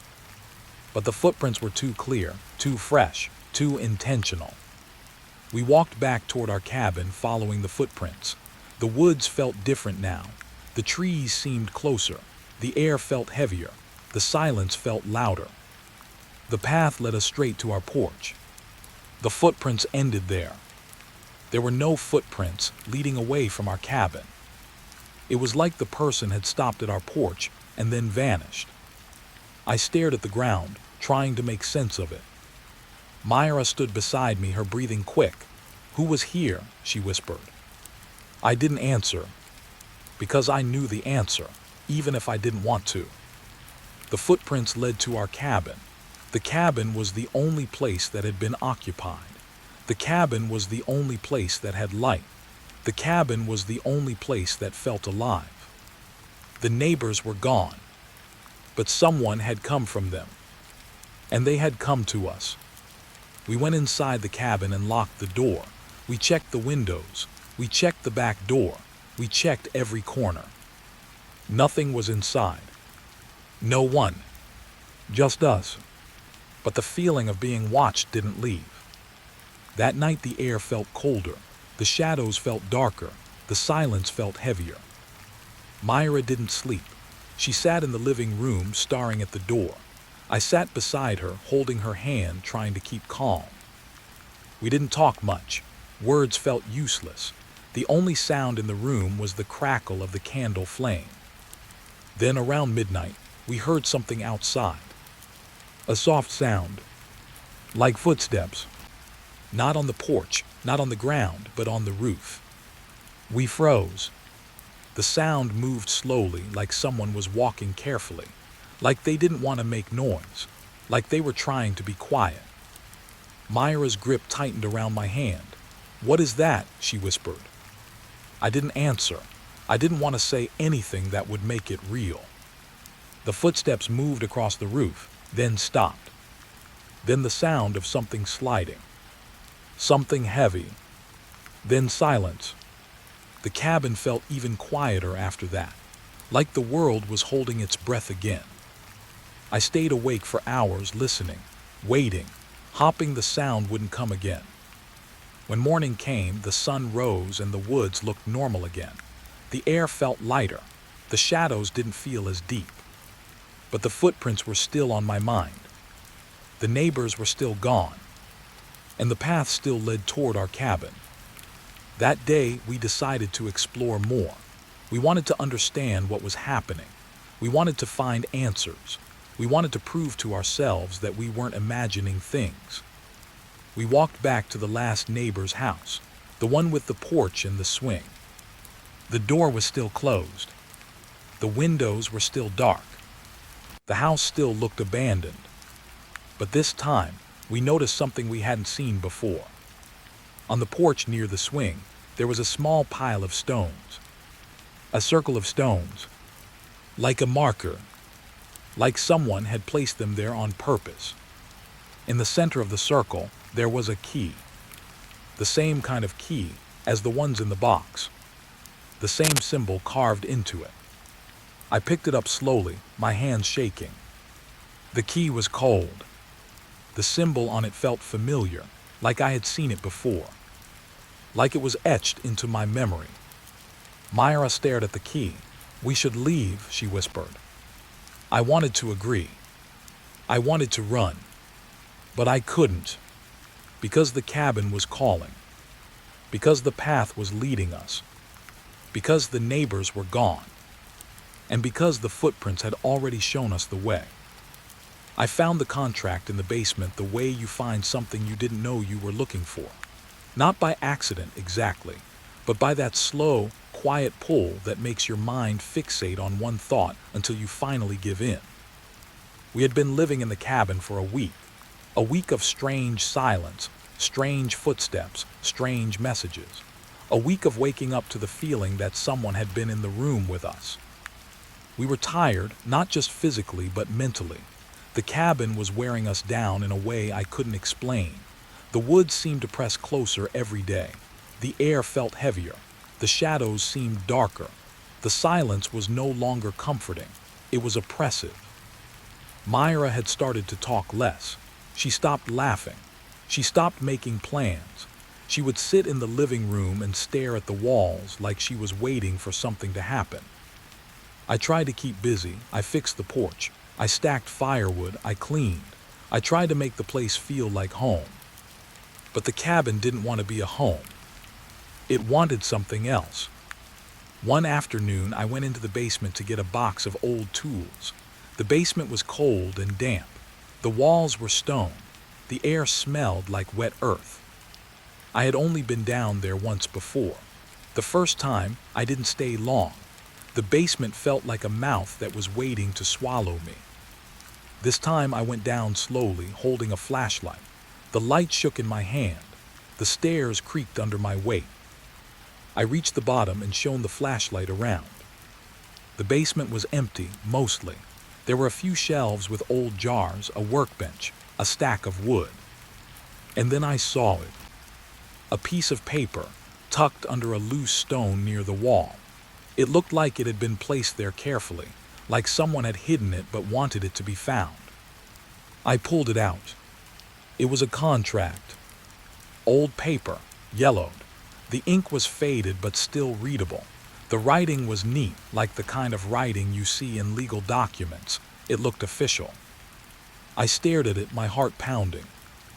The top of the contract had a title, Sale Agreement. Underneath there were names. Our names. My name. Myra's name. Written clearly, like someone had printed them. I felt my stomach drop. I read the next line. Property, cabin in WODS. I looked around the basement, feeling suddenly like the walls were closing in. The air felt colder. I read on. Buyer, name RDSATD. Seller, name RDSATD. Consideration, time. The word time was written in bold letters, like it was the most important part, like it was the only part that mattered. I stared at the paper, trying to make sense of it. A contract for a cabin, our names, time as the price. It didn't make sense. It shouldn't make sense. But the contract didn't stop there. It had terms, conditions, signatures. I scanned the document quickly, my hands shaking. TRMS. 1. The buyer agrees to occupy the property. 2. The buyer agrees to allow the property to influence the buyer's perception of time. 3. The buyer agrees to accept the consequences of delayed time. 4. The buyer agrees to pay the consideration in full. I felt my throat tighten. The words were calm, almost polite, but the meaning was terrifying. The property would influence our perception of time. Delayed time. Consequences. Pay the consideration. I read further. Consideration, time. Buyer agrees to surrender a portion of their life to the property. Buyer agrees to lose years, days, hours without notice. Buyer agrees to accept the loss as payment. I stared at the paper, unable to move. My mind tried to reject it, tried to tell me it was a joke, tried to tell me it was a prank, tried to tell me I was tired and imagining things. But the paper was real. The words were real. And the signatures at the bottom were the worst part. There were 2 signatures. One was mine. One was Myra's. But the signatures didn't look like our handwriting. They looked like a copy, like a trace, like someone had written them in our style but with a steady hand. The signatures were dated. Date 10 years ago. My hands went cold. 10 years ago. We had only lived in the cabin for a week. But the contract said we had signed it 10 years ago. I looked at Myra, who was still upstairs, probably cooking or trying to distract herself. I wanted to call her down. I wanted to show her the contract. I wanted to ask her if she remembered signing it. But I didn't, because I knew what would happen. If I showed her, she would panic, she would cry, she would insist we leave, she would try to escape. And the cabin would use that panic. The cabin would use that fear. It would pull us deeper. I folded the contract carefully and put it in my pocket. I didn't want to touch it too much. I didn't want to let it leave my mind. I went back upstairs and tried to act normal. Myra was sitting at the table, staring at the candles from the box. She had one lit and the flame was steady. The room felt warm, like the candle was the only thing keeping the cold out. She looked up when she saw me. "Did you find anything?" she asked. I swallowed hard, "Just tools." Myra nodded, but her eyes looked distant. "I had a dream." I felt my heart tighten. "What kind of dream?"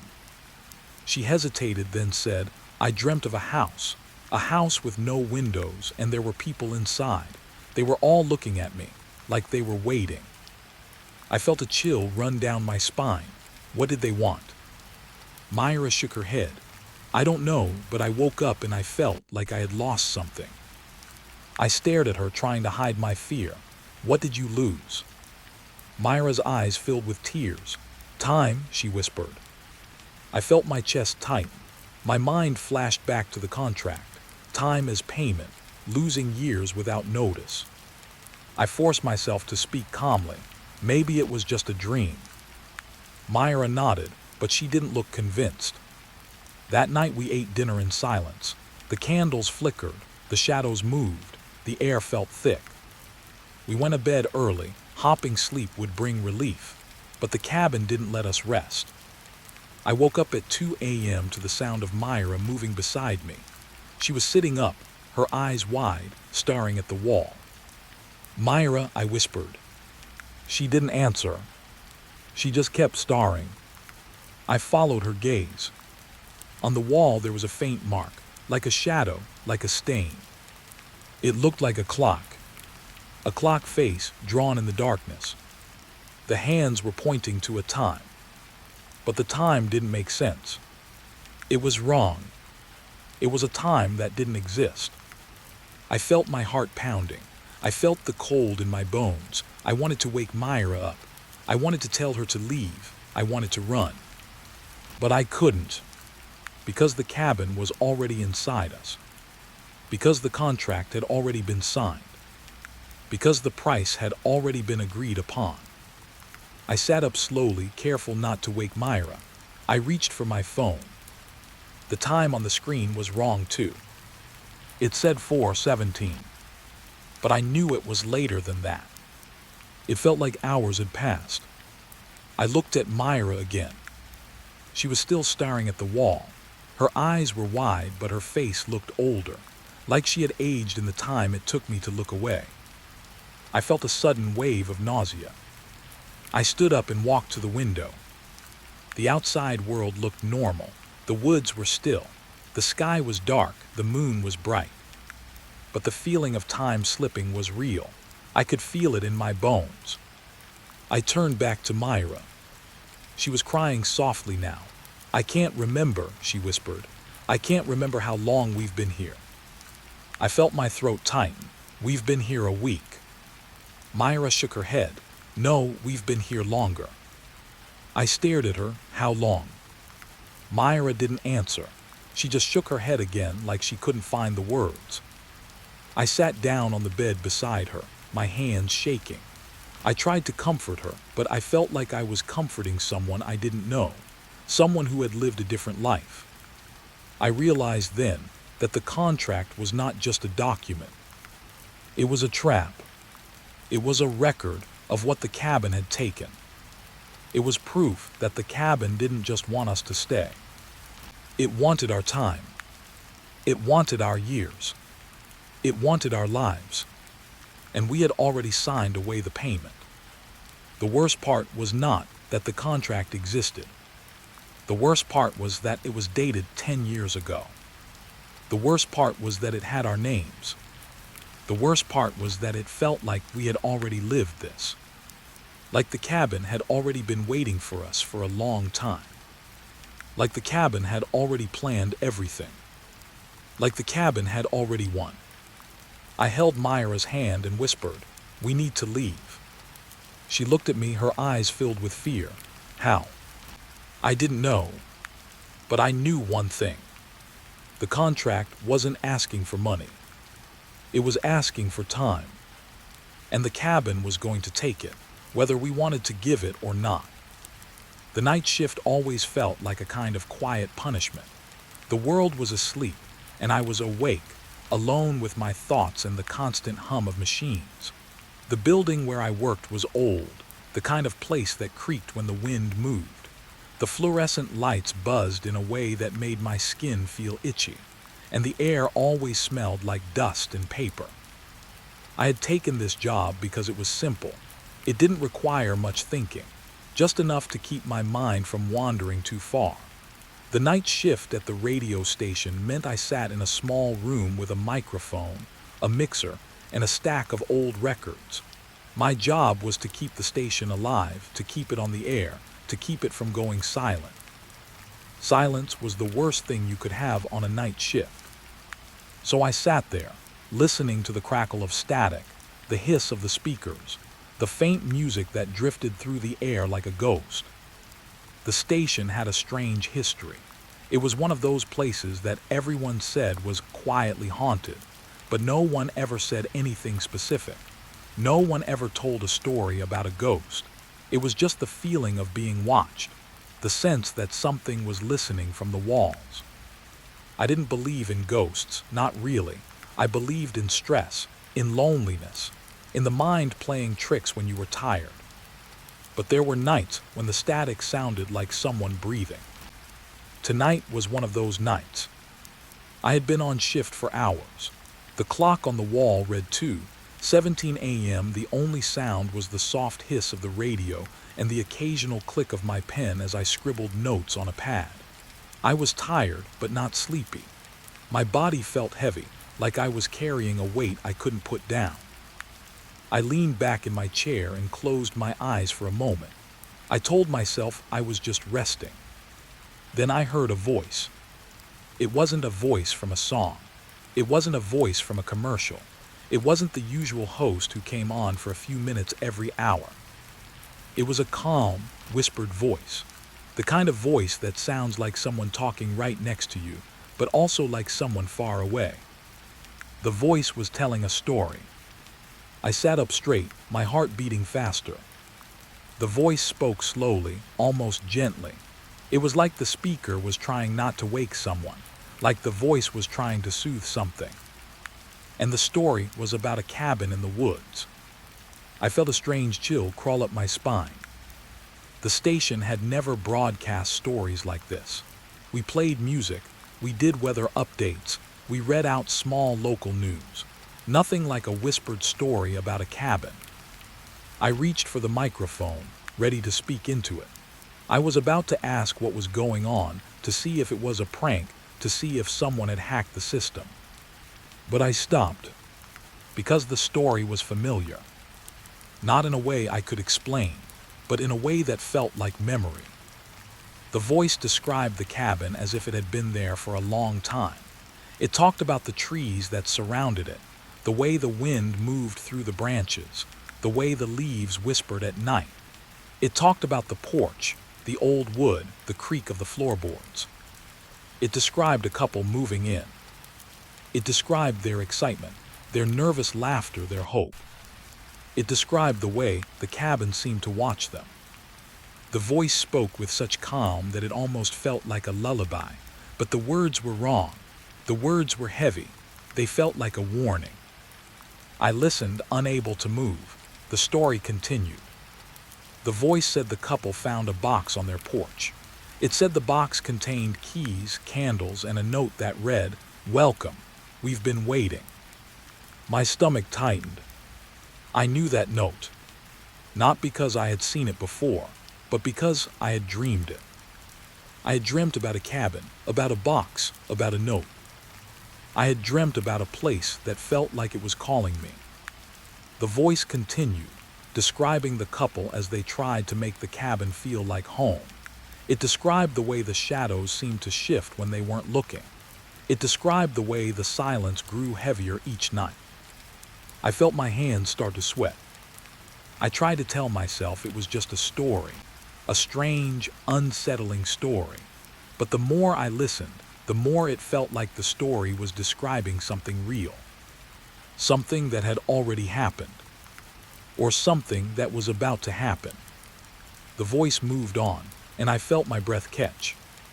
It described the couple noticing that the neighboring houses were abandoned.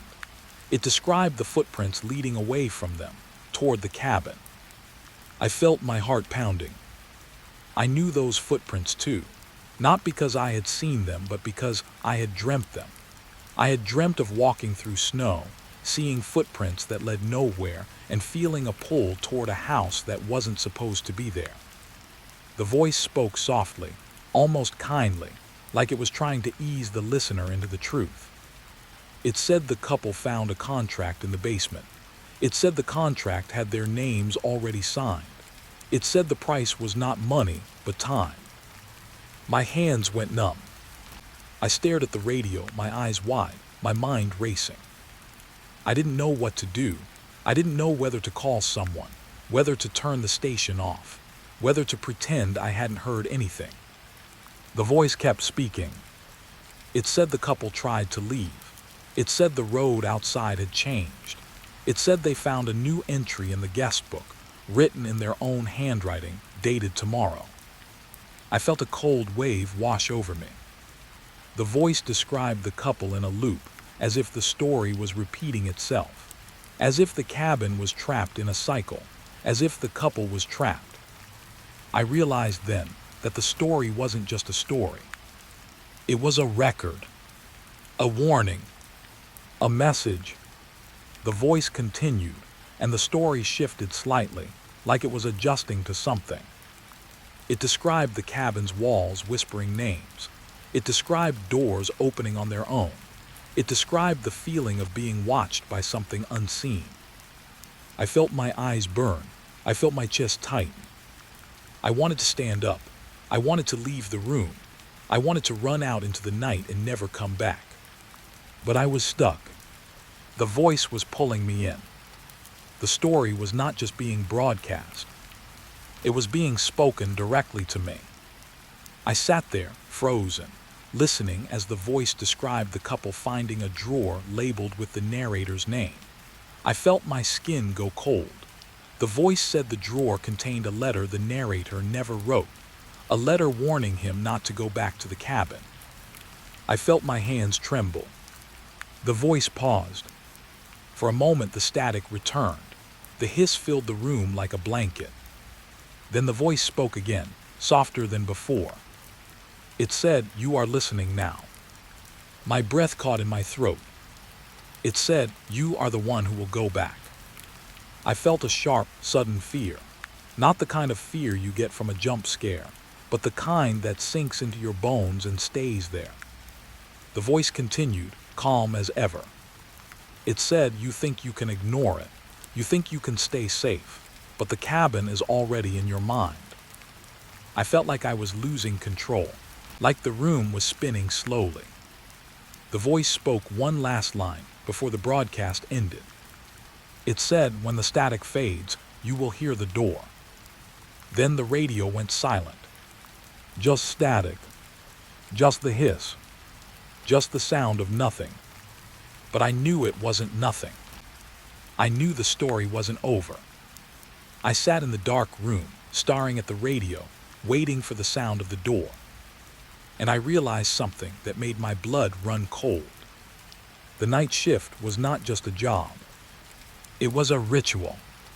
And the cabin was not just a story. It was a door that was opening. The first time I heard my name on the radio, I thought it was a mistake. I thought it was a weird coincidence, or a prank, or someone playing with the station's equipment. I thought it was something I could ignore. But it wasn't a mistake. It was the moment I realized the voice wasn't just telling a story. It was watching me. It was inside me. The next night I went back to the station. I told myself I wouldn't listen. I told myself I would just do my job, keep the station alive, and go home. I told myself I would pretend the voice had never happened. But the station had a way of pulling you in. The lights were dimmer than usual. The building felt colder. The air smelled like old paper and something else I couldn't name. I sat in my chair and turned on the microphone as if I could control what happened by simply being present. The clock on the wall read 1:59 a.m. The air was quiet, too quiet. Then the static began. At first it was normal, the usual hiss. But then the static changed. It grew thicker, like it was filling the room, like it was moving through the walls. And then the voice came back. Soft, calm, whispered. The story began again, like it had never stopped. But this time, it didn't start with the cabin. It started with me. The voice said, "He sits in the same chair every night." I froze. I felt my body go stiff, like I had been touched by something cold. The voice continued, "He thinks he is alone." My mouth went dry. I could barely breathe. The voice said, "He thinks no one knows his name." My name. It was a strange sensation, hearing your name spoken in a voice that didn't belong to anyone you knew. It felt like being called by a stranger in a dark hallway. It felt like being watched through a window. I stared at the radio, my heart beating so loudly I thought it might crack my ribs. The voice spoke again, almost gently. He remembers the first time he saw the cabin. I didn't move, I didn't speak, I didn't even blink. I could feel my skin tightening, like my body was preparing for something it couldn't understand. The voice continued. He remembers the box on the porch. My mind flashed with the image. The box, the keys, the candles, the note. The note that said, "Welcome, we've been waiting." The voice said, he remembers the way the candles smelled. I swallowed hard. I could smell them now, even though there were no candles in the room. The smell was faint, like a memory that had been buried deep and was now rising to the surface. The voice continued. He remembers the way the wood creaked when he stepped inside. I felt the hairs on my arms stand up. The voice said, he remembers the way the air felt heavier inside. It was like the voice was walking through my memories, like it was pulling them out one by one and placing them on a table, like objects to be inspected. I couldn't tell if I was remembering, or if the voice was forcing me to remember. The voice spoke again, and this time it sounded almost curious. He has a scar on his left hand. I looked down at my hand without thinking. I didn't know why. I just needed to see if it was real. There it was. A small, thin line near my knuckle. A scar I had forgotten about. A scar I got when I was a kid when I tried to climb a fence and slipped. I had never told anyone about it. I had never thought about it in years. But the voice knew. The voice said, he got it when he was 12. He tried to climb the fence behind his grandmother's house. My stomach turned. I didn't remember saying any of this out loud. I didn't remember anyone asking. I didn't remember the station's microphone being on. And yet the voice spoke like it had been there, watching me the whole time. The voice continued. He remembers the night his father left. My chest tightened. I could feel the old pain rising, the ache I had buried for years, the anger I had tried to forget. I hadn't told anyone about that night. I hadn't told anyone about the way my father had slammed the door and left without looking back. I hadn't told anyone about the sound of my mother crying in the kitchen. I hadn't told anyone. But the voice knew. It spoke like it was reading a diary. It spoke like it was reading my mind. The voice said, he remembers the way his mother kept the lights on for weeks. I felt my eyes sting. I felt the old grief come rushing back. I didn't know why I was crying. I didn't know why my throat felt tight. I didn't know why the voice had brought up something I hadn't thought about in years. The voice spoke again, calm as ever.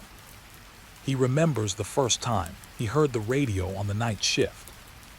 I swallowed, trying to steady myself. My hands were shaking now. I could feel the tremor in my fingers. I could feel my heartbeat in my throat. The voice said, he remembers thinking it was strange. He remembers thinking he was imagining things. The voice paused, and the static filled the room for a moment. It was like the radio was taking a breath. Then the voice continued. He was wrong. I felt a chill creep down my spine. The voice said, he was not imagining it. I stared at the radio, waiting for it to say more, waiting for it to explain, waiting for it to give me some kind of clue. But the voice didn't explain. It just continued, like it was enjoying the way I was reacting. The voice said, he thinks he is safe in the station. The voice spoke as if it was smiling, even though it was just a voice. It spoke like it knew I was afraid. He thinks the cabin is far away. My throat tightened again. I tried to swallow the fear, but it wouldn't go down. It sat in my chest like a heavy stone. The voice said, he thinks the cabin is just a story. It was the first time the voice sounded almost sad. Like it was disappointed in me. Like it was trying to teach me something. The voice continued, but the cabin is in his head. The words hit me like a blow. The cabin is in his head. The voice said, and now it is in his life. I felt the room shift, not physically but in my perception. like the walls had moved closer, like the air had grown thicker. The voice said, "He will hear the door." My heart pounded harder. I could feel the fear spreading through my body, slow and steady, like a poison. The voice spoke again, softer. "He will hear the door." And then the voice did something that made my skin crawl. It called out a detail I had never told anyone. It said he keeps a small box under his bed. I froze. I didn't know what to do. I didn't know if I should speak. I didn't know if I should run. I didn't know if I should turn off the radio. But the voice kept going. It said he keeps it there because he is afraid of what is inside. My hands went cold. I had a box under my bed. I had forgotten about it. I had put it there years ago when I was young and scared. I had never told anyone about it. I didn't even remember what was inside. But the voice did. The voice said, "Inside is a key." My breath caught. A key. The same key the voice had described in the story. The same key that belonged to the cabin. The voice continued. He keeps it because he thinks it is meaningless. The voice sounded almost gentle now, like it was trying to comfort me. But the words were not comforting. The words were warning me. The voice said, "He keeps it because he thinks it is a memory." It paused again, and the static filled the room like a blanket. Then the voice said, "But it is a promise." I didn't know how long I sat there after that. I didn't know if I was still breathing. I didn't know if the room was still real. I just listened. The voice kept speaking, slow and calm, like it was trying to lull me into a trance. It described my life in small details, the things I thought no one knew. It spoke of my job. It spoke of my loneliness. It spoke of the way I always kept my phone on silent. It spoke of the way I never called anyone at night because I was afraid of what I might hear if someone answered. It spoke of the way I always felt like someone was behind me, even when I was alone. I tried to speak, but my voice wouldn't work. I tried to stand, but my legs felt like they were made of lead. The voice continued, calm and steady. It said he thinks he can ignore it. It said he thinks he can keep living like this. It said, but the cabin is waiting. And then the voice said something that made my blood run cold. It said he is already inside. The radio went silent again. Just static. Just the hiss. Just the sound of nothing. But the nothing felt heavy. It felt like the room was holding its breath. I sat there in the dark, listening to the static, my mind racing. I didn't know if the voice was real. I didn't know if I was losing my mind. I didn't know if the cabin was real. But I knew one thing. The voice knew my name. And it knew my life. And it was not done speaking. I stared at the radio like it was a living thing. The static was still there, low and steady, like a distant storm.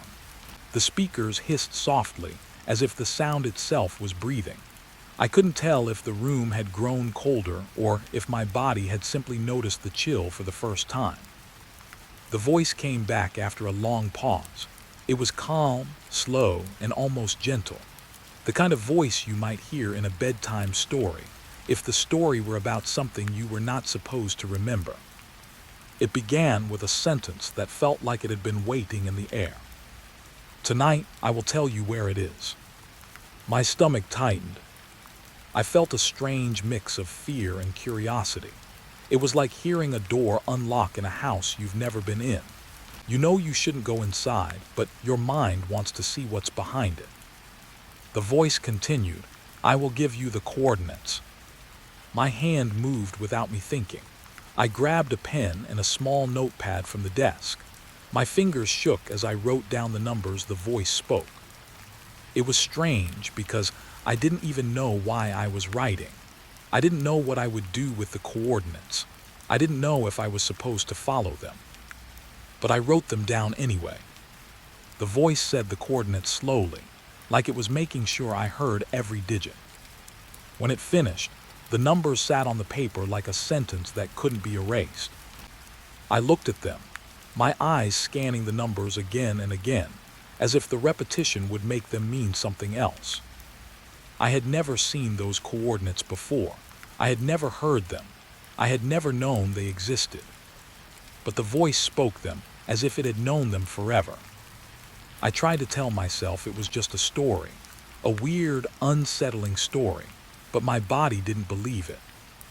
My body felt like it was being pulled towards something.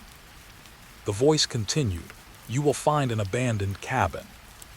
It said the words slowly, like it was describing a place it had been. The voice spoke about the cabin in a way that made my skin crawl. It said the cabin was hidden in the woods, far from any road. It said the trees around it were thick, and the ground was soft with fallen leaves. It said the air smelled like damp wood and old smoke. It described the cabin's porch, the way the boards creaked when you stepped on them. It described the windows, covered in grime, like eyes that had been closed for years. It described the front door, old and swollen, with a rusted latch. It described the cabin as if it was alive, as if it was waiting. The voice spoke like it was telling a story about a place that was not meant to be found. Then it said something that made my heart skip a beat. "It is not on any map." I looked up from the paper, my eyes searching the room. I felt like I was being watched. The voice continued, "It is not on any map because it does not want to be found." The words hit me like a cold wave. I thought about the cabin from the story, the one with the box and the note, the one with the contract in the basement, the one where the road changed. I thought about how the story had felt like a memory. I thought about how the voice had known my name. I thought about how it had described the scar on my hand. And now it was giving me coordinates to a cabin I had never seen. My mind tried to make sense of it. Maybe the coordinates were fake. Maybe the voice was messing with me. Maybe it was a prank. But the voice didn't sound like a prank. It didn't sound like someone laughing. It sounded calm. It sounded patient. It sounded like it had been waiting for me to listen. I stared at the numbers again. I felt a strange pull, like the paper was a map leading me to something I couldn't resist. I looked around the room, suddenly aware of how quiet it was. The hum of the station seemed louder now, like the building itself was alive and listening.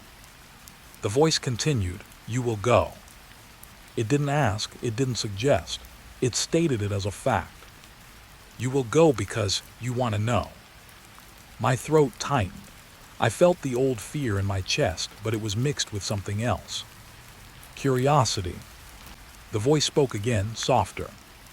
"You will go because you already have." The words felt like a hand on my shoulder, like something unseen was guiding me. I tried to stand, but my legs felt heavy. I tried to move, but it felt like my body was stuck to the chair. The voice continued, "You are already walking." I closed my eyes, trying to force myself to wake up. I tried to convince myself I was dreaming. But the sound of the radio was real. The voice was real. The numbers on the paper were real. The voice said, "You are on the road." I opened my eyes slowly.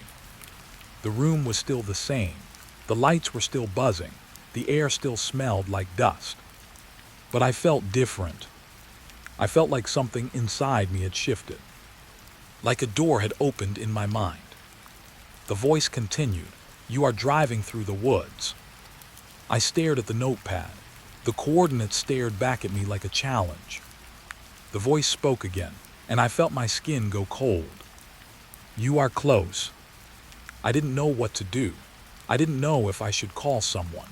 I didn't know if I should leave the station and never come back. I didn't know if I should follow the coordinates. I didn't know if the cabin was real. But I knew one thing. The voice was not just telling a story. It was guiding me. It was leading me. It was making me feel like the cabin was already part of my life. I sat there staring at the numbers, my mind racing. The voice spoke again, and this time it sounded almost like it was smiling. "It is waiting." It said the words slowly, like it was savoring them. "The cabin is waiting." The radio went silent. Just static. Just the hiss. Just the sound of nothing. But the nothing felt heavy. It felt like the air was full of unseen eyes. I sat there in the dark, holding the paper with the coordinates, my heart pounding. I didn't know what I was supposed to do next. I didn't know if I was supposed to go. But I knew that the cabin was no longer a story. It was a destination. And the voice had already told me I was on the way. I don't remember turning the radio off. I remember sitting there, staring at the notepad with the coordinates, my hands still trembling. I remember the room feeling too quiet, like the air itself was holding its breath. I remember the static in the speakers, low and steady, like a distant storm that never quite arrived. I remember thinking for a moment that maybe the voice had finally stopped. Maybe it had finished its story. Maybe it had finally let me go. But then the voice spoke again. It wasn't the same story voice anymore. It was calmer, softer, like it was speaking from just outside the room, close enough that I could feel its presence. The voice said, "You are almost there." My heart pounded. I felt my body tense, like it was preparing for something it couldn't understand. The voice continued, "The road is quiet, the trees are heavy, the air is thick." I felt the words in my chest. I could almost feel the woods around me, even though I was still inside the station. It was like the voice was painting the scene inside my mind, and my mind was accepting it as real. The voice spoke again, "You will hear the cabin before you see it." I swallowed hard. I tried to tell myself it was just a story. I tried to tell myself I was safe in the station. But the voice didn't sound like it was telling a story. It sounded like it was guiding me. It sounded like it was watching me. The voice said, "Listen carefully." And then it stopped. The radio went silent. No static, no hiss, no sound at all. The silence was so loud it felt like a physical thing. It pressed against my ears. It filled the room like a thick fog. I could hear my own breathing, slow and shallow. I could hear my heart beating in my chest. I waited. I waited for the sound to come back. I waited for the voice to speak again. But nothing happened. The silence continued. I reached for the radio, my fingers shaking. I pressed the buttons, trying to turn it off and on, trying to change the station, trying to get any sound at all. But the radio stayed silent. It wasn't broken, I knew that. The lights on the radio still glowed faintly. The screen still showed the station number. The device looked normal. It just wouldn't make sound. I sat back in my chair, my mind racing. I tried to think of a logical explanation. Maybe the station had lost its signal. Maybe there was a power issue. Maybe someone had turned off the broadcast. But none of those explanations felt right. The silence felt intentional. Like the radio was waiting. Like it was holding its breath. I stared at the door to the room. The door was old and heavy, with a small window at eye level. I could see the dark hallway outside, lit only by a dim emergency light. I kept expecting to see someone standing there, a coworker, a security guard, anyone. But the hallway was empty. I told myself I was imagining things. I told myself I was tired. I told myself I was overthinking. But then I heard it. Footsteps. Soft, slow, steady. They were coming from outside the door. At first, I thought it was someone walking down the hallway. Maybe someone who had come to check on the station. Maybe someone who had heard the strange broadcast. But the footsteps were different. They were too precise. They matched the pace of the voice on the radio. They matched the rhythm of the broadcast. They sounded like they were walking in time with the words. I felt my skin go cold. I listened, trying to make sense of it. The footsteps moved slowly, like someone who was careful not to make noise. Like someone who didn't want to be heard. The sound of the footsteps matched the pace of the voice.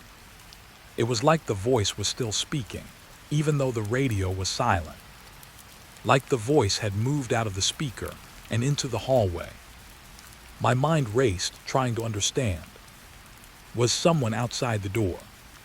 Was it a prank? Was it someone trying to scare me? Or was it something else? The footsteps stopped. I held my breath. For a moment, there was nothing but silence. Then, very softly, I heard a sound that made my stomach drop. A quiet, deliberate knock. One knock. Then another. Then another. It was slow, it was steady, it was almost patient. It felt like the door was being tested. Like someone was checking if it was locked. I stared at the door, my heart pounding. I didn't move. I didn't speak. I didn't even blink. I just listened. The knocking continued, slow and steady. I felt my mind trying to find a reason for it. Maybe someone had lost their keys. Maybe someone needed help. Maybe it was a coworker.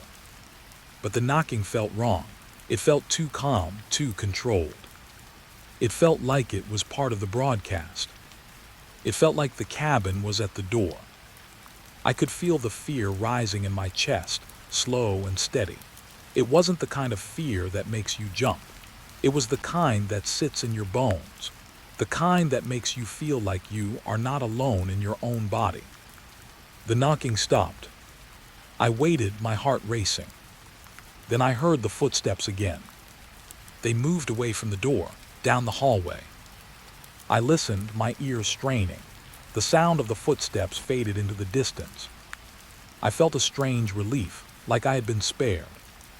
But the relief didn't last. Because the footsteps returned.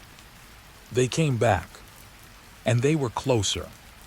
They were right outside the door. I could hear the soft scrape of something against the floor. The faint sound of someone shifting their weight. The sound of someone breathing. I felt my hands go cold. I felt my body tense. The door handle moved. Slowly. Very slowly. It turned. Just a little. As if someone was testing it. As if someone was checking if it would open. My heart felt like it was going to burst. I wanted to scream. I wanted to run. I wanted to do anything to get away from the sound. But I couldn't move. I was frozen. The handle turned again. The door didn't open. It didn't swing. It stayed closed. But the handle turned. And the sound of the turning matched the pace of the broadcast.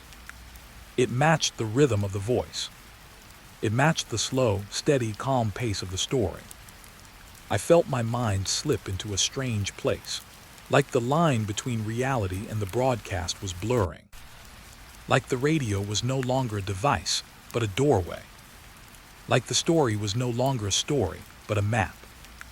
I sat there, listening to the sound of the handle turning, waiting for something to happen.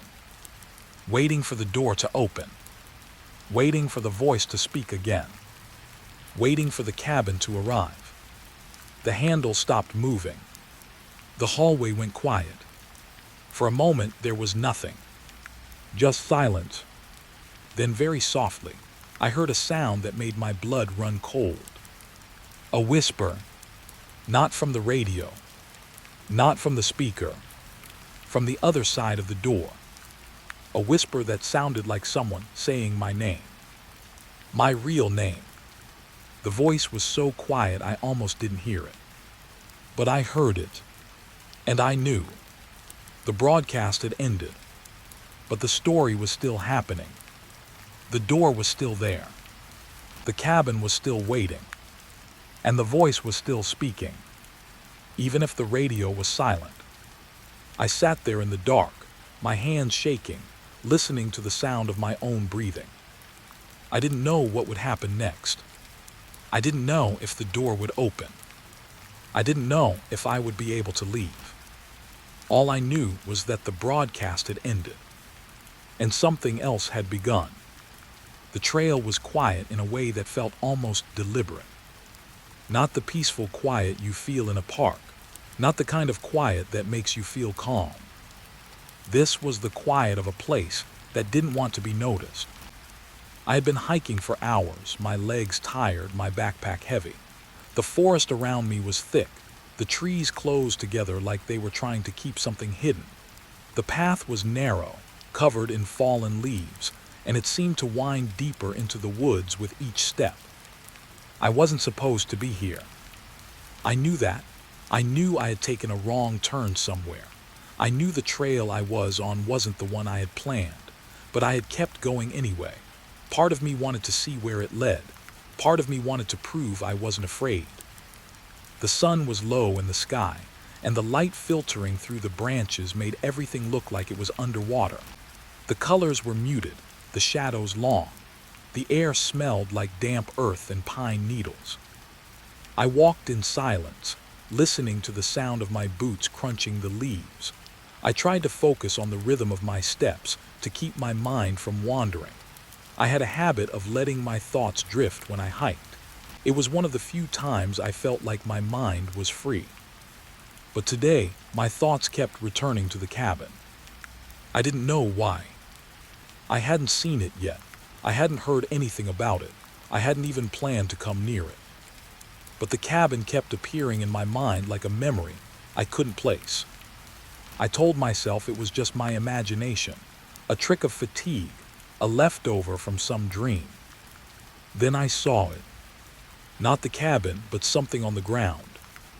A glint of light between the leaves. I stopped and bent down. I reached out and picked it up. It was a piece of mirror. A shard. The glass was broken, jagged along the edges. The surface was clean, like it had been shattered recently. It reflected the trees above me, the sky, the leaves. But when I looked closer, I noticed something strange. The reflection wasn't quite right. The scene in the mirror didn't match what was in front of me. In the mirror, the sky was darker. The trees looked older. The leaves were different colors, like it was a different season. I held the shard closer to my face, trying to understand what I was seeing. The reflection changed slightly, as if the mirror was adjusting itself. It showed a narrow path, but the path was not the one I was on. It showed a trail that looked like it had been worn down by years of footsteps. In the mirror, there was a cabin. Not the one I had been thinking about. A different cabin, smaller, older. The wood looked rotten.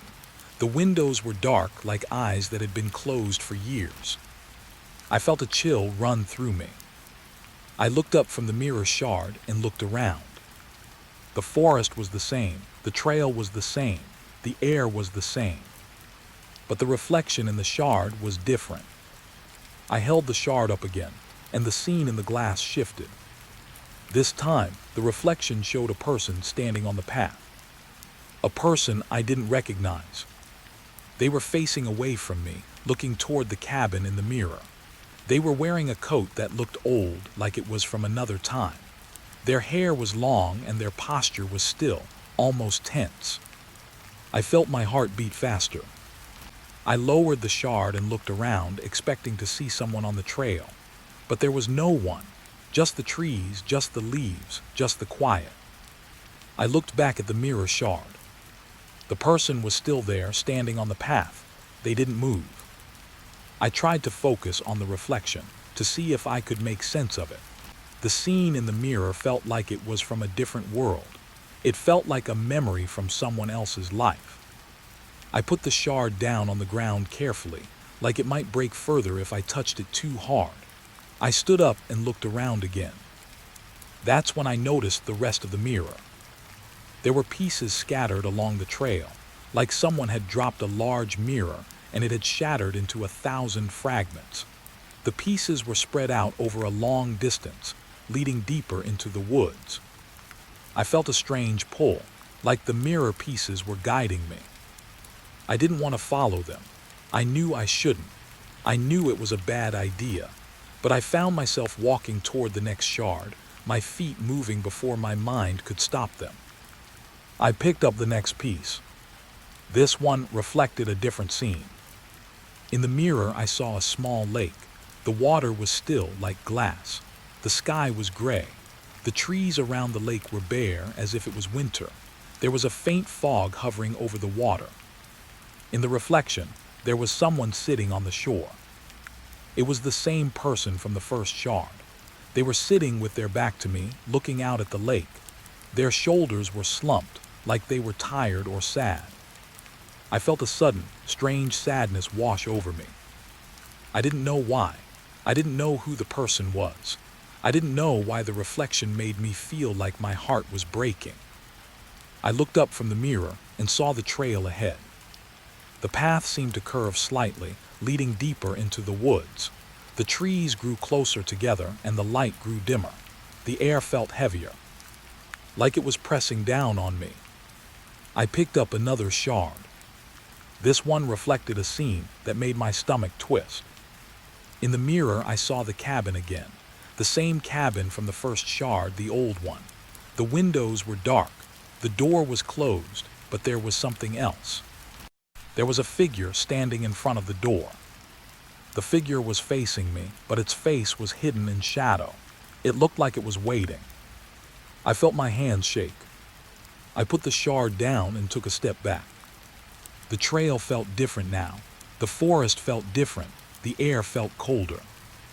I looked around, trying to find something familiar, something that would make me feel safe.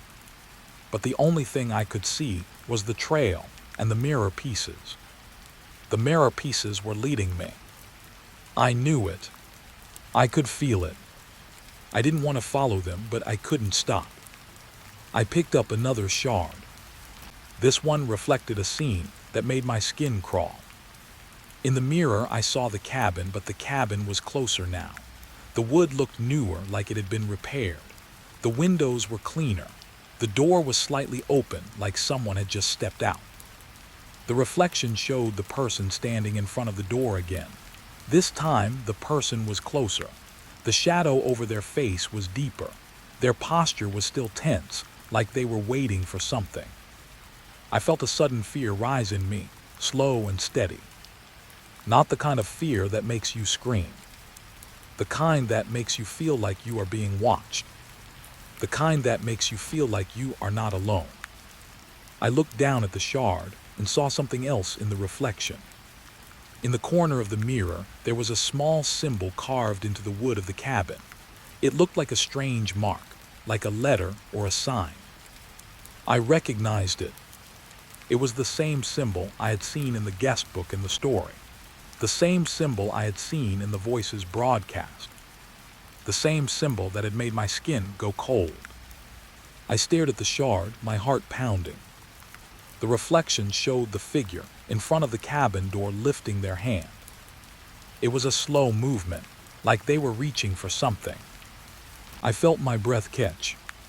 The figure's hand moved toward the door. The door creaked open. The reflection showed the figure stepping inside. And then the mirror shard went dark. The reflection vanished. The shard became just a piece of broken glass again. I stood there in the quiet forest, holding the shard, my hands shaking. I felt like I had just watched something happen that I was not supposed to see. I looked down at the trail and saw the mirror pieces stretching out ahead of me, leading deeper into the woods, toward a place I didn't want to go. I felt the urge to turn back, to run, to leave the trail and find my way back to the road. But I couldn't, because the mirror pieces were not just broken glass. They were a path. They were a map. They were a story. And the story was leading me to the cabin. I looked at the last shard in my hand and felt a strange, heavy sense of certainty. The cabin was real, and it was waiting for me. I carried the mirror pieces the way you carry something you don't fully understand. Not like a treasure, not like a weapon. More like a burden. The forest around me felt heavier as I walked. The trees pressed closer together and the air grew colder. The path was narrower and the leaves under my boots sounded louder, like they were shouting. I kept thinking about the cabin. Not the one in the reflections. The one that was real. I didn't know if it was real yet. I only knew the trail was leading me to it, and I was following, even though every part of me wanted to turn back. The mirror pieces were wrapped in my jacket, pressed against my chest. The shards were sharp, and I could feel them biting through the fabric. It was a small pain, but it kept my mind focused. It kept me from drifting into the kind of thoughts that made the woods feel like they were closing in. I walked until the trees thinned and the air changed. The smell of pine faded. The ground became softer like it had been walked on many times, and then I saw it. The cabin. It was smaller than I expected. Not a grand place. Not a place you'd want to live in. Just a simple, old cabin with dark wood and a roof that looked like it had seen too many winters. The windows were dirty, the kind of dirty that doesn't come from dust, the kind that comes from years of neglect. The door was closed but not locked. There was a small porch, and the steps creaked under my weight as I stepped onto them. I stood there for a moment, breathing in the cold air, listening to the silence. The cabin didn't feel abandoned. It felt waiting. I took a deep breath and went inside. The inside was dark. The light from outside didn't reach far. Dust floated in the air like tiny, slow-moving ghosts. The floorboards creaked under my weight. The smell of old wood and dampness filled the room. I set the mirror pieces down on the table in the center of the cabin. The table was old and scratched, but it was solid. The pieces of mirror looked like they didn't belong there, like someone had brought them from another world. I sat down in a chair, my hands still shaking. I stared at the shards for a long time, waiting for something to happen. Nothing happened. I felt foolish. I felt like I had imagined everything, like the reflections had been a trick my tired mind played on me. I picked up the first shard. It reflected the cabin, but the cabin looked different. The wood was darker. The windows were cleaner. The air in the reflection looked clearer, like the room was not filled with dust. And then I saw a person. They were standing in the corner of the room near the window. They were facing away from me. Their clothing looked old, like something from another era. The way they stood was stiff, like they were waiting. I felt my heart tighten. I looked around the room. No one was there. I looked back at the mirror shard. The person was still there, standing in the corner. They didn't move. They didn't blink. They just stood watching. I set the shard down carefully and picked up another piece. This one showed the cabin, but the room was different. The walls looked newer. There was a fireplace that wasn't there in the real room. The light in the reflection was warmer, like a fire was burning. In the reflection, there was a woman sitting by the fireplace. She was looking down at her hands as if she was holding something. Her hair was long, and her face was turned slightly away from the mirror. Her clothes looked old too, like she belonged to another time. I felt a strange sadness wash over me again. I didn't know why. I put the shard down and picked up another piece. This one showed the cabin, but the room was empty. The walls were bare. The floor was clean. The air looked different, like it was a different day. And then I saw the faces. There were people standing in the reflection, but their faces were blank. No eyes, no mouth, just smooth skin where their features should be. They were standing in a line facing me, but they didn't look at me. They looked past me like they were staring at something behind me. I felt my stomach drop. I lowered the shard and looked around the room again. No one was there, but the feeling of being watched was strong. It felt like something was standing behind me, just out of sight. I picked up another shard. This one reflected the cabin, but the room looked older. The walls were cracked. The floorboards were warped. The windows were broken. The air in the reflection looked thick, like it was filled with smoke. In the reflection, there was a man standing near the door. He was wearing a coat that looked like it was from the early 1900s. His face was pale. His eyes were dark. He looked like he hadn't slept in days. He looked directly at me. I felt my breath catch. His gaze felt like it was piercing through the mirror, through the glass, through me. I set the shard down quickly, my hands trembling. I felt like I was losing my mind. I stared at the mirror pieces on the table.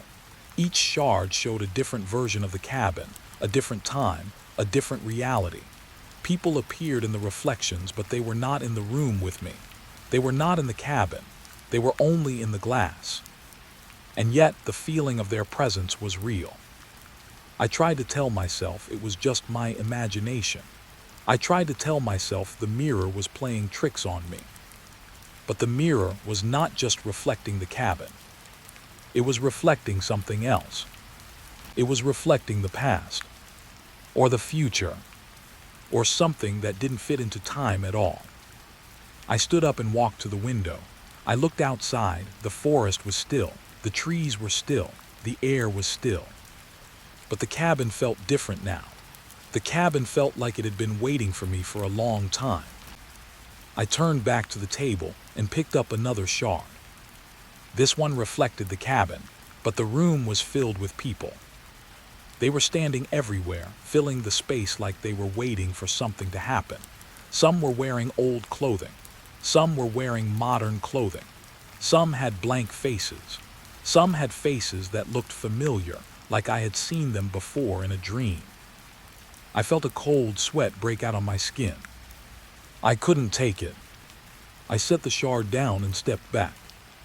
I could feel the room closing in. I could feel the air getting heavier. I could feel the silence pressing against my ears. I looked at the mirror pieces again. The reflections were not random. They were a story. They were a record. They were a memory. I realized something then, something that made my heart pound. The people in the mirror were not just reflections. They were the ones who had been here before me. They were the ones who had walked this trail. They were the ones who had come to the cabin. They were the ones who had never left. And now they were waiting. Waiting for me. Waiting for the next part of the story to begin. I looked down at the mirror pieces and felt a deep, heavy dread settle in my chest. The cabin wasn't just a place. It was a trap, a memory, a loop, and I was inside it. I didn't know how to get out, but I knew one thing. The reflections were following me, and they were getting closer. I didn't notice the change at first. I thought my eyes were tired, or that the cabin was playing tricks on me. I had been staring at the mirror pieces for so long that the room began to feel like a dream. The air was thick, and the silence was loud. My own breathing sounded too big in that quiet space. I picked up a shard again, the one that showed the cabin with the clean windows. I held it close, trying to focus, trying to see something that made sense. The reflection looked normal at first. The cabin, the table, the dust floating in the air. And then I saw a face. Not mine. A face in the glass, looking out at me. It was close, too close. Like the person in the reflection was standing right behind the mirror, pressed up against it. I felt my stomach twist. The face was smiling. It wasn't a happy smile. It was too wide, too slow, like someone practicing what a smile should look like.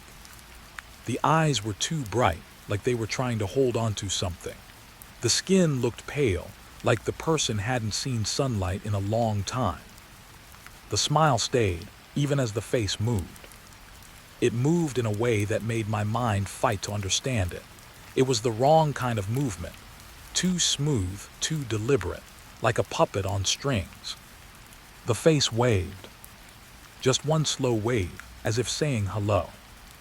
My hands froze. I lowered the shard slightly, as if distance could break the connection. The face stayed there, smiling, waving, as if it could see me even when I wasn't looking directly at it. I put the shard down on the table. The reflection in the mirror didn't change. It kept smiling. It kept waving. I stared at it and I felt something in me shift. A fear that wasn't loud. A fear that was quiet and patient. A fear that had been waiting for me to notice. I picked up another shard. This one showed the cabin with the fireplace and the woman sitting by it. I expected her to be looking down at her hands again. I expected the same quiet scene. But the woman in the reflection was looking up. She was looking directly at me. Her eyes were dark.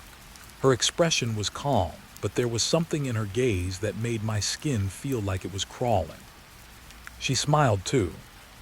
Not the same smile, not the slow, practiced smile. This one was softer, almost sad, like she was relieved to see me. She raised her hand. She waved. The motion was gentle, like she was greeting a friend. My throat tightened. I felt like I was being pulled toward the mirror, like the glass was a door and someone was on the other side, waiting for me to open it. I put the shard down. My hands were shaking now. I could feel the sweat on my palms. I looked at the other mirror pieces on the table. Each one showed a different version of the cabin. Each one showed different people, different times. I didn't want to look anymore. I didn't want to see what was inside the glass. But I couldn't stop. I picked up the shard that showed the cabin with the blank-faced people, the ones who stood in a line, staring past me. In the reflection, the blank-faced people were moving. Slowly, one by one, they turned their heads toward the mirror. Their faces were still blank, but their bodies moved. They looked like they were listening to something, like they were waiting for a command. And then one of them raised its hand. It waved. The motion was awkward, like a person learning how to move again, like they were not used to having a body. I felt a cold wave of dread wash over me. I set the shard down quickly, as if it might bite me. I could feel my heart pounding in my chest. The cabin felt too quiet now, like it was holding its breath. I didn't know how long I sat there staring at the mirror pieces. Minutes felt like hours. Hours felt like days. Time had lost its shape. I felt like I was trapped in the cabin with the reflections. Like I was not alone. The face in the glass was still smiling. The woman by the fireplace was still waving. The blank-faced people were still waiting. I stood up and walked to the window again. I looked outside, hoping to find something that felt normal. A tree, a bird, a patch of sunlight. But the forest looked wrong. The trees were too still. The air was too quiet. It felt like the world outside had stopped moving, like the cabin was in a bubble. I turned back to the table. The mirror pieces were still there. But now the reflections felt like they were watching me, not just showing me. I picked up the shard that showed the man in the coat, the pale man with dark eyes. I held it up. His face was close to the glass. He was smiling. He was waving. And then he spoke. I didn't hear words, not exactly. It was more like a feeling, a sense that something was being said directly into my mind. A message, a warning, a greeting. I felt my body go cold. I lowered the shard. The man in the reflection was still smiling, still waving, as if he had done nothing wrong. I felt the urge to run, but my legs wouldn't move. It was like the cabin had anchored me, like the floorboards had grown roots and wrapped around my feet. I stared at the mirror pieces again, and I noticed something I hadn't seen before. The reflections weren't just moving. They were reacting to me. The face in the glass smiled wider when I looked at it. The woman by the fireplace waved more enthusiastically when I held the shard closer. The blank-faced people turned their heads faster when I moved. It was like they were alive, like they were aware of me, like they were trying to get my attention. I felt a sudden, horrible clarity. The mirror wasn't showing me the past. It was showing me the present. It was showing me a world where the reflections were real. A world where the people inside the glass were trapped. And they were trying to reach out, trying to touch me, trying to pull me in. I set the shard down. I backed away from the table. I wanted to leave. I wanted to run out of the cabin and never come back. But the door was behind me, and I didn't trust it anymore. I didn't trust anything in that room. I stood there breathing hard, listening to my own heart. The mirror pieces sat on the table, reflecting the cabin, reflecting me, reflecting the things that were not there. I realized then that the reflections were not just following me. They were waiting for me to do something, to say something, to move in a way that would let them out. I didn't know how to stop it. I didn't know how to break the mirror. I didn't know how to break the connection. All I knew was that the face in the glass was still smiling, still waving, still waiting, and I was the one holding the pieces. I tried to leave. That was the first thought that came to me, clear and sharp, like a decision I had made a long time ago and was only now remembering. I walked toward the door. I reached for the handle. I expected the cold metal, the familiar resistance, the small click that meant I was free to step outside. But my hand stopped. Not because the handle wasn't there. Because the mirror was in front of me. Not on the table anymore. Not on the wall. But in the doorway, filling the space where the door should have been. It was a mirror that hadn't been there before. A new surface, smooth and bright, reflecting the cabin behind me. And in that reflection, the cabin looked different. The light was warmer, the dust was gone, the air looked clear. It looked like the cabin as it should have been. It looked like a place someone lived in. A place someone loved. In the reflection, the door was open.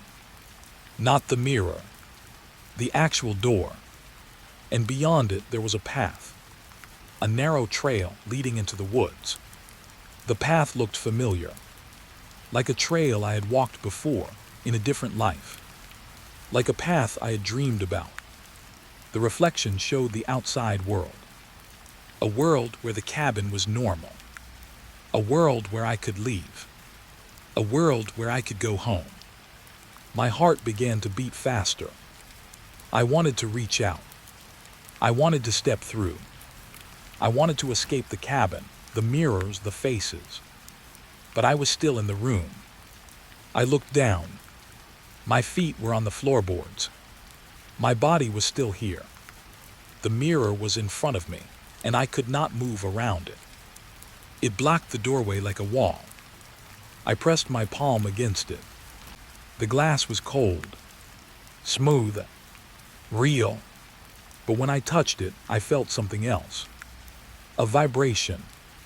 A faint hum, like the sound of a distant radio. Like a whisper that I could not hear clearly. I pulled my hand back quickly, as if the mirror might bite. I stood there, staring at the reflection. The path was waiting. The cabin looked safe. The outside looked inviting. And I felt something in me pull toward it. A part of me that had been quiet for a long time. A part of me that wanted to be somewhere else. I took a step closer. The mirror reflected my movement. But it also showed something else. In the reflection, the path was closer. The trees were taller. The air looked colder. And at the edge of the trail, there was a figure. It was far away, but I could see it clearly. A person standing still, facing the cabin. The figure was wearing old clothes. A coat that looked worn and thin. A hat pulled low. The person's face was not visible, but the posture felt familiar. Like someone I had seen before. Like someone I had known. I felt a chill run down my spine. I stepped back. The figure in the reflection did not move. but I felt like it was watching me, waiting for me. I stared at the mirror, trying to understand, trying to find a reason why the reflection was showing me this. The mirror wasn't just showing a path. It was showing a story that wanted me to follow it. I looked around the room. The mirror pieces were still on the table. The shards were scattered like broken thoughts. The face in the glass was still smiling. The woman by the fireplace was still waving. The blank-faced people were still waiting. And now, the mirror in the doorway was showing me a path. A path that led away from the cabin. A path that looked like freedom. I stepped toward the mirror again. My feet moved without me deciding. It felt like the cabin was guiding me, like the mirror was pulling me forward. I reached out, and this time I didn't hesitate. I touched the glass. The surface felt different now. It felt less like a mirror and more like a thin barrier. Like skin. Like a membrane. I pressed harder. The glass gave way slightly, like it was soft. Like it was not solid. My fingers sank into it. The feeling was strange. Not painful. Not pleasant. Just wrong. My hand disappeared into the mirror. I pulled it back quickly. It came out clean. But my skin tingled, like I had touched something cold and alive. I looked at the mirror again. The reflection had changed. The path was closer now. The figure at the edge of the trail was closer too. And in the reflection, I could see my own face. But my face looked different. My eyes looked tired. My skin looked pale. My expression was blank, like I was a stranger to myself. I felt my stomach twist. I didn't want to be reflected like that. I didn't want to see myself as someone I didn't recognize. But I couldn't look away. I watched the reflection carefully. The figure on the trail raised a hand. It waved, slowly, as if greeting someone, as if inviting someone to come closer. I felt my own hand raise without me thinking. My fingers moved like they were being pulled by strings. I tried to stop, but the movement continued. My hand waved back. The mirror showed my reflection waving too. And then the reflection smiled. The same slow, practiced smile. The same smile that had haunted me in the other shards. The smile that belonged to the face in the glass. My heart pounded. I pulled my hand back. I took a step away from the mirror. But my body didn't feel like it was leaving. It felt like it was being dragged. Like the mirror was a door that had already opened, and I was walking toward it without choosing to. I tried to turn away. I tried to walk back into the cabin. But the room seemed to shift. The walls felt closer. The floor felt uneven. The air felt thicker. The mirror in the doorway looked larger now, as if it was expanding. The reflection showed the path again, and the path was no longer a trail. It was a corridor, a hallway lined with trees, stretching into darkness. The figure was closer. It was standing right at the edge of the reflection, just outside the cabin. I could see the shape of the face now. It was blank. No eyes. No mouth. Just smooth skin. And the figure was smiling. It raised its hand again. It waved. I felt a sudden, sickening understanding. The mirror wasn't showing me a way out. It was showing me a way in. A way into the world behind the glass. A world where the reflections lived. A world where the people inside the mirror waited. And I was being pulled into it. I tried to shout, but no sound came out. My throat felt tight. My mouth was dry. I tried to move away, but my legs felt heavy. The cabin seemed to tilt. The mirror was calling me. The path was calling me. The figure was calling me. I could feel myself stepping forward.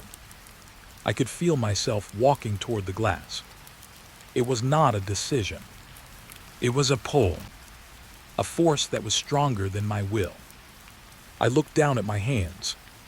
They were shaking. My fingers were curled. My nails were pale. I realized something then, something that made my chest tighten. The mirror was not only reflecting me, it was rewriting me. It was making me into the kind of person who belonged in the reflection, the kind of person who waved, the kind of person who smiled, the kind of person who waited. I closed my eyes for a moment, trying to hold onto the reality of the cabin, trying to remind myself that this was just a room, just a mirror, just a strange, broken thing. But when I opened my eyes, the mirror was closer. The path was brighter. The figure was closer. And I was still walking. I was still moving toward the glass. I tried to stop. I tried to fight. But it was too late. The mirror became the door. And the door was opening. I didn't plan to be there at night. I didn't plan to be anywhere near the tower after dark. But the day had been long, and the forest had a way of swallowing time. The sun had gone down while I was still driving, still thinking about the story, still listening to the old recording of the ranger's voice on my phone. I kept telling myself I would turn back, that I would come again in the morning. But the road had narrowed, and the trees had closed in, and the air had gotten colder. The tower had appeared like a shape in the dark, like something that had always been there, waiting for me to notice it. I parked the car at the base, the engine still running, the headlights cutting through the fog. I could see the tower's silhouette, tall, metal, and rusted. The kind of place people used to trust. The kind of place they built when they wanted to feel safe. I turned off the engine anyway. The silence was sudden. It pressed against my ears. The forest seemed to hold its breath. I stepped out and felt the damp ground under my shoes. The smell of pine and wet earth filled my nostrils. I pulled my jacket tighter around me, not because I was cold, but because it felt like the world had gotten larger and I was smaller inside it. The tower's door was unlocked. That surprised me. Old towers like this usually had locks that rusted shut, or signs warning people to stay away, or chains. This one had nothing. Just a door that opened with a slow, tired creak. Inside, the air was stale. It smelled like old paper and metal, like a place that had been closed up for years and had finally been opened again. The first thing I noticed was the dust, thick, heavy dust that coated everything. The floor, the walls, the old desks. It made the room feel frozen in time. The second thing I noticed was the silence. Not the kind of silence that is peaceful, the kind that is empty, the kind that feels like someone took the sound away. I moved carefully, my flashlight beam cutting through the darkness. The stairs creaked under my weight. I could hear the sound echoing in the tower like a warning. I reached the top and found the control room. Old monitors lined the wall. Boxes of tape sat on shelves. A desk with a chair that looked like it hadn't been used in decades. A map of the forest, marked with red pins and notes. I felt my heart beat faster. This was exactly what I had been looking for. I had been investigating the old ranger tower for weeks. The park rangers had used it in the 70s and 80s to watch for fires, to keep an eye on the forest. It was a simple job, but the stories around it were not simple. People said the tower was abandoned after a series of strange disappearances. People said the rangers stopped reporting. People said the tapes were missing. I had hoped to find something that would explain it. Something real. Not rumors. Not legends. Something that could be proven. And now here I was, standing in the control room, surrounded by old equipment and dusty tapes. I walked to the shelf and pulled a box down. The label was faded, but I could still read it. Cabin. My breath caught in my throat. I had heard the name before, not in official reports, not in police files, but in the stories, in the rumors. A cabin in the woods, a place people went and never came back, a place that was said to be watched. I set the box on the desk and opened it. Inside were tapes, dozens of them, each one labeled with a date. Some were from the late 70s, some from the early 80s, a few were from the mid-80s. And one was labeled with a date that didn't make sense. A date in the future. I stared at it, my mind trying to make sense of it. I checked the label again. I thought I had misread it. But the date was clear. It was next month. I felt a cold knot in my stomach. I pulled out the tape and held it up to the light. The plastic casing was yellowed with age. The tape inside looked brittle. I put the tape back in the box and moved to the monitor. The screen was dark, but I found the power switch. It clicked, and the monitor flickered to life. The old technology came alive with a soft hum. I plugged the tape into the player. The machine whirred, and the screen filled with static. Then slowly, the image sharpened. The camera angle was from above, like a bird's eye view. It was a shot of the forest. The trees swayed gently. The wind moved through the branches. And then the cabin came into view. It was far away, but I could see it. A small structure hidden among the trees, the kind of place you could miss if you weren't looking. The camera moved closer. I felt my skin tighten. I watched as the cabin came into clearer focus. The door was closed. The windows were dark. No lights. No movement. The camera stayed on the cabin for a long time, like someone was waiting for something to happen. And then, after several minutes, something did. A figure appeared at the edge of the trees. I leaned closer to the screen. The figure was walking toward the cabin. Slowly, deliberately, like someone who had been there before. The figure reached the cabin and stopped. I couldn't see their face.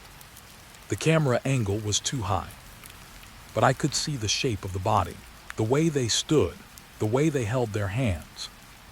It was a human shape, but it didn't feel human.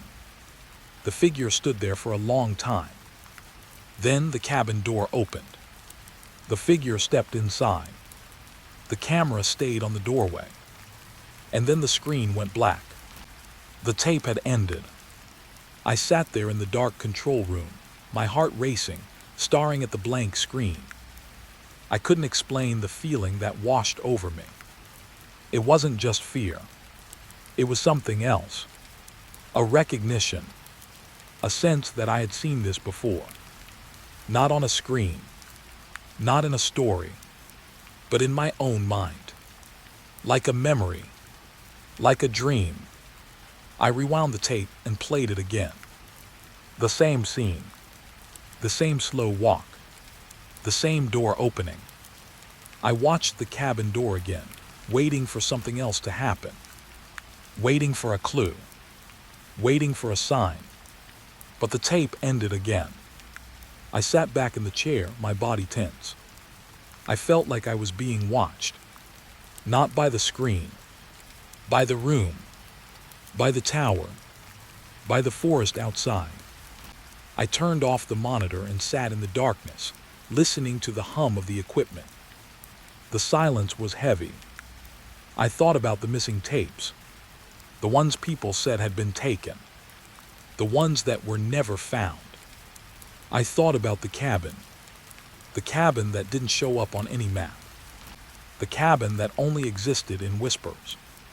I thought about the people who had disappeared. The people who had gone into the woods and never come back. I felt the weight of the tower around me. Like it had been waiting for me to find those tapes. Like it had been waiting for someone to watch. I didn't know what I had stumbled into. But I knew one thing. The tapes were not just recordings. They were a record of something that was still happening. Something that had not ended. and I had just started watching. The next tape I pulled out was labeled with a date that made my skin go cold. Not a date in the future. Not a date from the past. Just a date that felt wrong. A date that belonged to me. I stared at the label for a long time, trying to make my eyes believe it was a mistake. But the handwriting was the same as the others. The same faded marker, the same careful letters. It was written by someone who had used that tower. Someone who had watched the cabin. Someone who had recorded it. I slid the tape into the player and pressed play. The monitor flickered to life. The screen filled with static for a moment, and then the image sharpened. The forest, the trees, the wind moving through the branches. It was a familiar shot, like the camera was set in the same place as before. But something was different. The cabin was not there. The spot where the cabin should have been was empty. Just trees. Just shadows. I felt my stomach tighten. I watched the screen, waiting for the cabin to appear. The camera stayed still. The forest remained quiet. Then slowly, like a fog lifting, the cabin appeared. It did not fade in. It did not grow. It simply was there. One moment the woods were empty. The next, the cabin stood in the clearing as if it had always been there. The camera did not move. The cabin was in the same place it had been before. The door was closed. The windows were dark. The air looked still. The image felt wrong, like a photograph of a place that wasn't supposed to exist. I leaned closer to the screen, trying to see if the cabin was real. I tried to tell myself it was just an old recording. Just a trick of the tape. Just a glitch. But the cabin looked too clear. Too real. The camera stayed on the cabin for a long time. And then, as if the recording was bored, the cabin disappeared. Not faded. Not moved. Just gone. The clearing was empty again. The forest was quiet. The camera remained fixed, watching the empty space. I felt my heart pound. I pressed pause. I rewound. I played the tape again. The cabin appeared. The cabin disappeared. The same way each time. I watched the sequence over and over, my mind trying to understand. The cabin was not a place. It was a thing that could be there or not be there. Like a memory that appeared only when someone was looking. Like a dream that only existed when you were awake. I let the tape play again, and this time I didn't pause. I watched the empty clearing. I watched the cabin appear. I watched it disappear. And then I saw something I hadn't noticed before. Someone was standing in the clearing. At first, I thought it was a trick of the light. A shadow. A tree. But the figure was too still. Too deliberate. It stood outside the cabin, just beyond the door. And it was staring directly at the camera. Not looking around. Not moving. Just staring. I felt a chill run down my spine. The figure was too close to the camera for the shot to be accidental. It was like the person knew the camera was there. Like the person wanted to be seen. I watched the figure, trying to make out details. It was hard to see. The image was grainy, the tape old. But I could tell the person was wearing a coat. The kind of coat people wore when they spent a lot of time outdoors. The person's face was shadowed, but the posture was familiar. The way the shoulders were set. The way the head was tilted slightly to one side. It felt like someone I had seen before. Someone I had known. I felt my hands start to shake. I tried to tell myself it was just a recording. Just an old tape. Just a coincidence. But the figure didn't move. It didn't blink. It didn't turn away. It simply stared, like it was waiting for something, like it was waiting for me. The cabin appeared again. The figure was still there, staring, watching. The cabin disappeared. The figure remained. The forest returned. The figure stayed. I couldn't look away. I felt like the figure was looking through the screen, through the glass, into the room. Like it was looking at me. I paused the tape. The screen froze on the figure. The image was still. The figure was still. The stare felt heavy. I sat back in the chair, my heart pounding. I tried to breathe slowly, to calm myself. I told myself it was just a tape, just a recording, just an old camera. But my mind kept returning to the same question. Why was the figure staring? Why did it seem to know the camera was there? Why did it feel like it was waiting for someone to arrive? I pressed play again. The tape resumed. The cabin appeared. The figure stood in the clearing. And then, for the first time, the figure moved.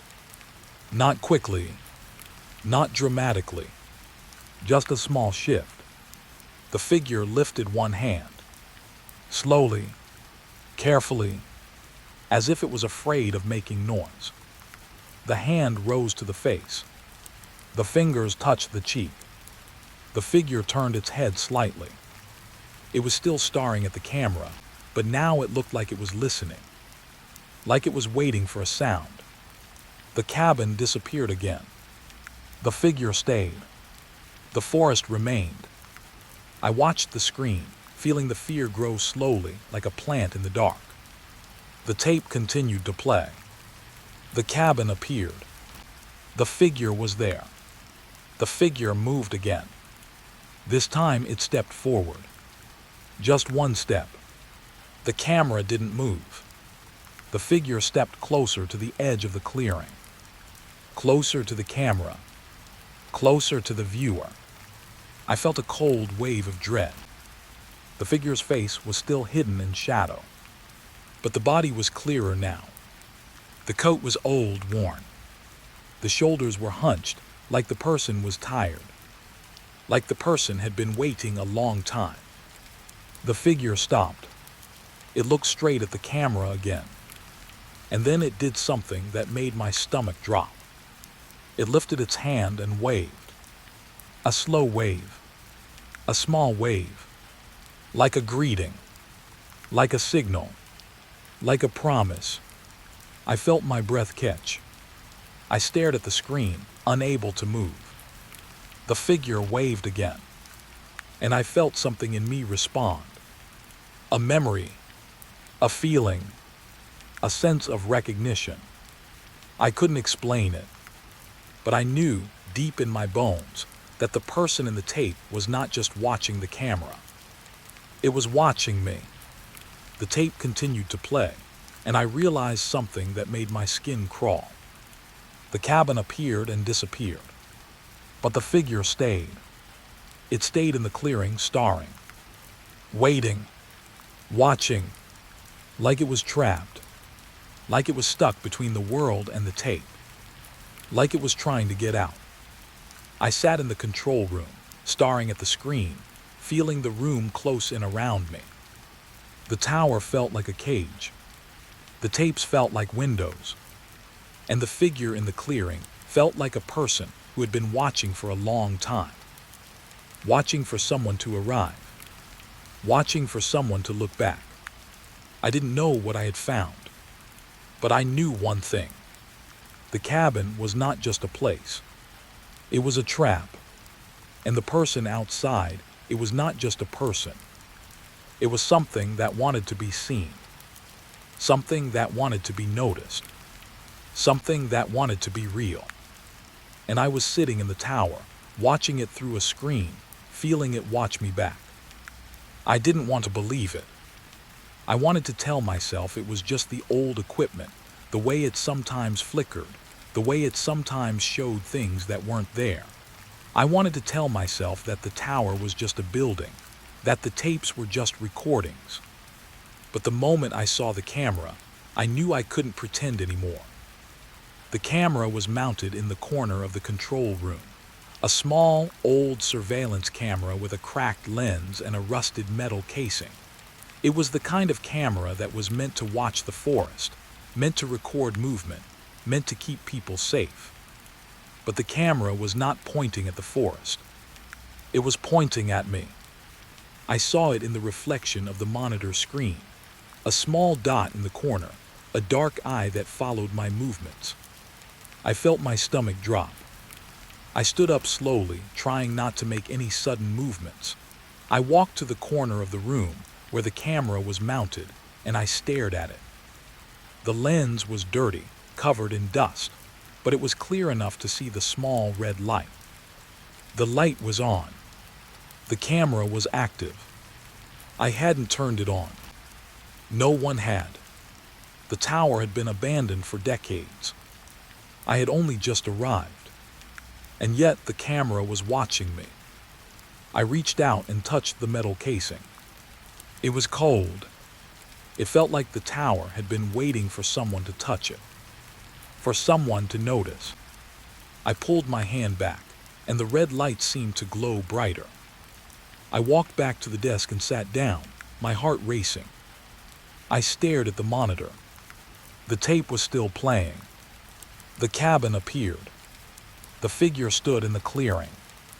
The figure waved. And then in the corner of the screen, I saw something that made my blood run cold. The camera's view. The camera was not only watching me.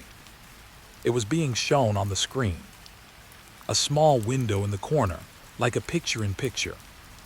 And in that window, I could see myself, sitting in the chair, staring at the screen, the same way I was staring at the screen now. The same way I had been staring at the screen when the tape started. I felt like I was looking at a ghost of myself. The camera was not only recording me, it was showing me to the tape. It was feeding my image into the recording. Like the tower was using me as part of the footage. Like I was now part of the story. I stared at the small window, my breath shallow. I watched my own face on the screen. My eyes looked tired. My skin looked pale. My expression was blank. Just like the person in the clearing. Just like the people in the mirror. I felt a cold wave of dread. I pressed my hand to my mouth, trying to keep myself from screaming. I couldn't explain why, but the sight of my own face on the screen made me feel like I was already inside the tape. Like I was already trapped. I watched the main footage again. The cabin appeared. The figure stood outside. The figure waved. And in the small window, I saw myself wave too. I didn't move. I didn't wave. But my reflection on the screen did. It was subtle, almost too small to notice. But it was there. My hand lifted. My fingers moved. My wrist bent. I watched myself wave. I felt my stomach twist. I tried to move my hand to stop it. I tried to control my body. But my hand kept moving. The motion felt like it was happening on its own. Like my body was being controlled by something else. I watched myself wave again. And then in the small window, my face changed. Not in a physical way. Not in a dramatic way. But in a way that made my skin crawl. My eyes looked different. They looked brighter. More focused. Like someone else was looking through them. I felt a strange sensation. Like I was being pulled into the screen. Like the camera was drawing me in. I stood up quickly, knocking my chair back. The sound echoed in the tower. The camera's red light blinked. The small window on the screen flickered. And for a moment, the image in the window was not me. It was the figure from the clearing. The same coat. The same hunched shoulders. The same blank face. The figure was staring directly at the camera. directly at me. And then the image changed again. It was me again. But my expression was different. My face looked calm, almost relieved, like I had accepted something, like I had given in.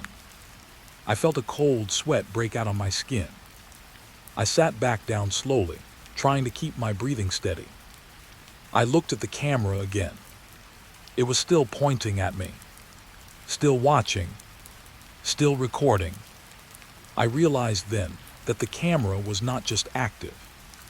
It was alive, not in a supernatural way, not in a way that was obvious, but in a way that was subtle, a way that made it feel like the camera was aware of me, like it knew I was there, like it knew I was watching the tapes, like it knew I was part of the story. I looked at the desk again. The tapes were stacked neatly, as if someone had placed them there recently, as if someone had been watching the tapes and adding to them. I felt a sudden, sickening thought. What if the tower was not abandoned? What if someone had been using it? What if someone had been recording the cabin for years? And what if the tower had been waiting for me to arrive so it could record me too? I reached for the remote control on the desk, the one that controlled the monitors.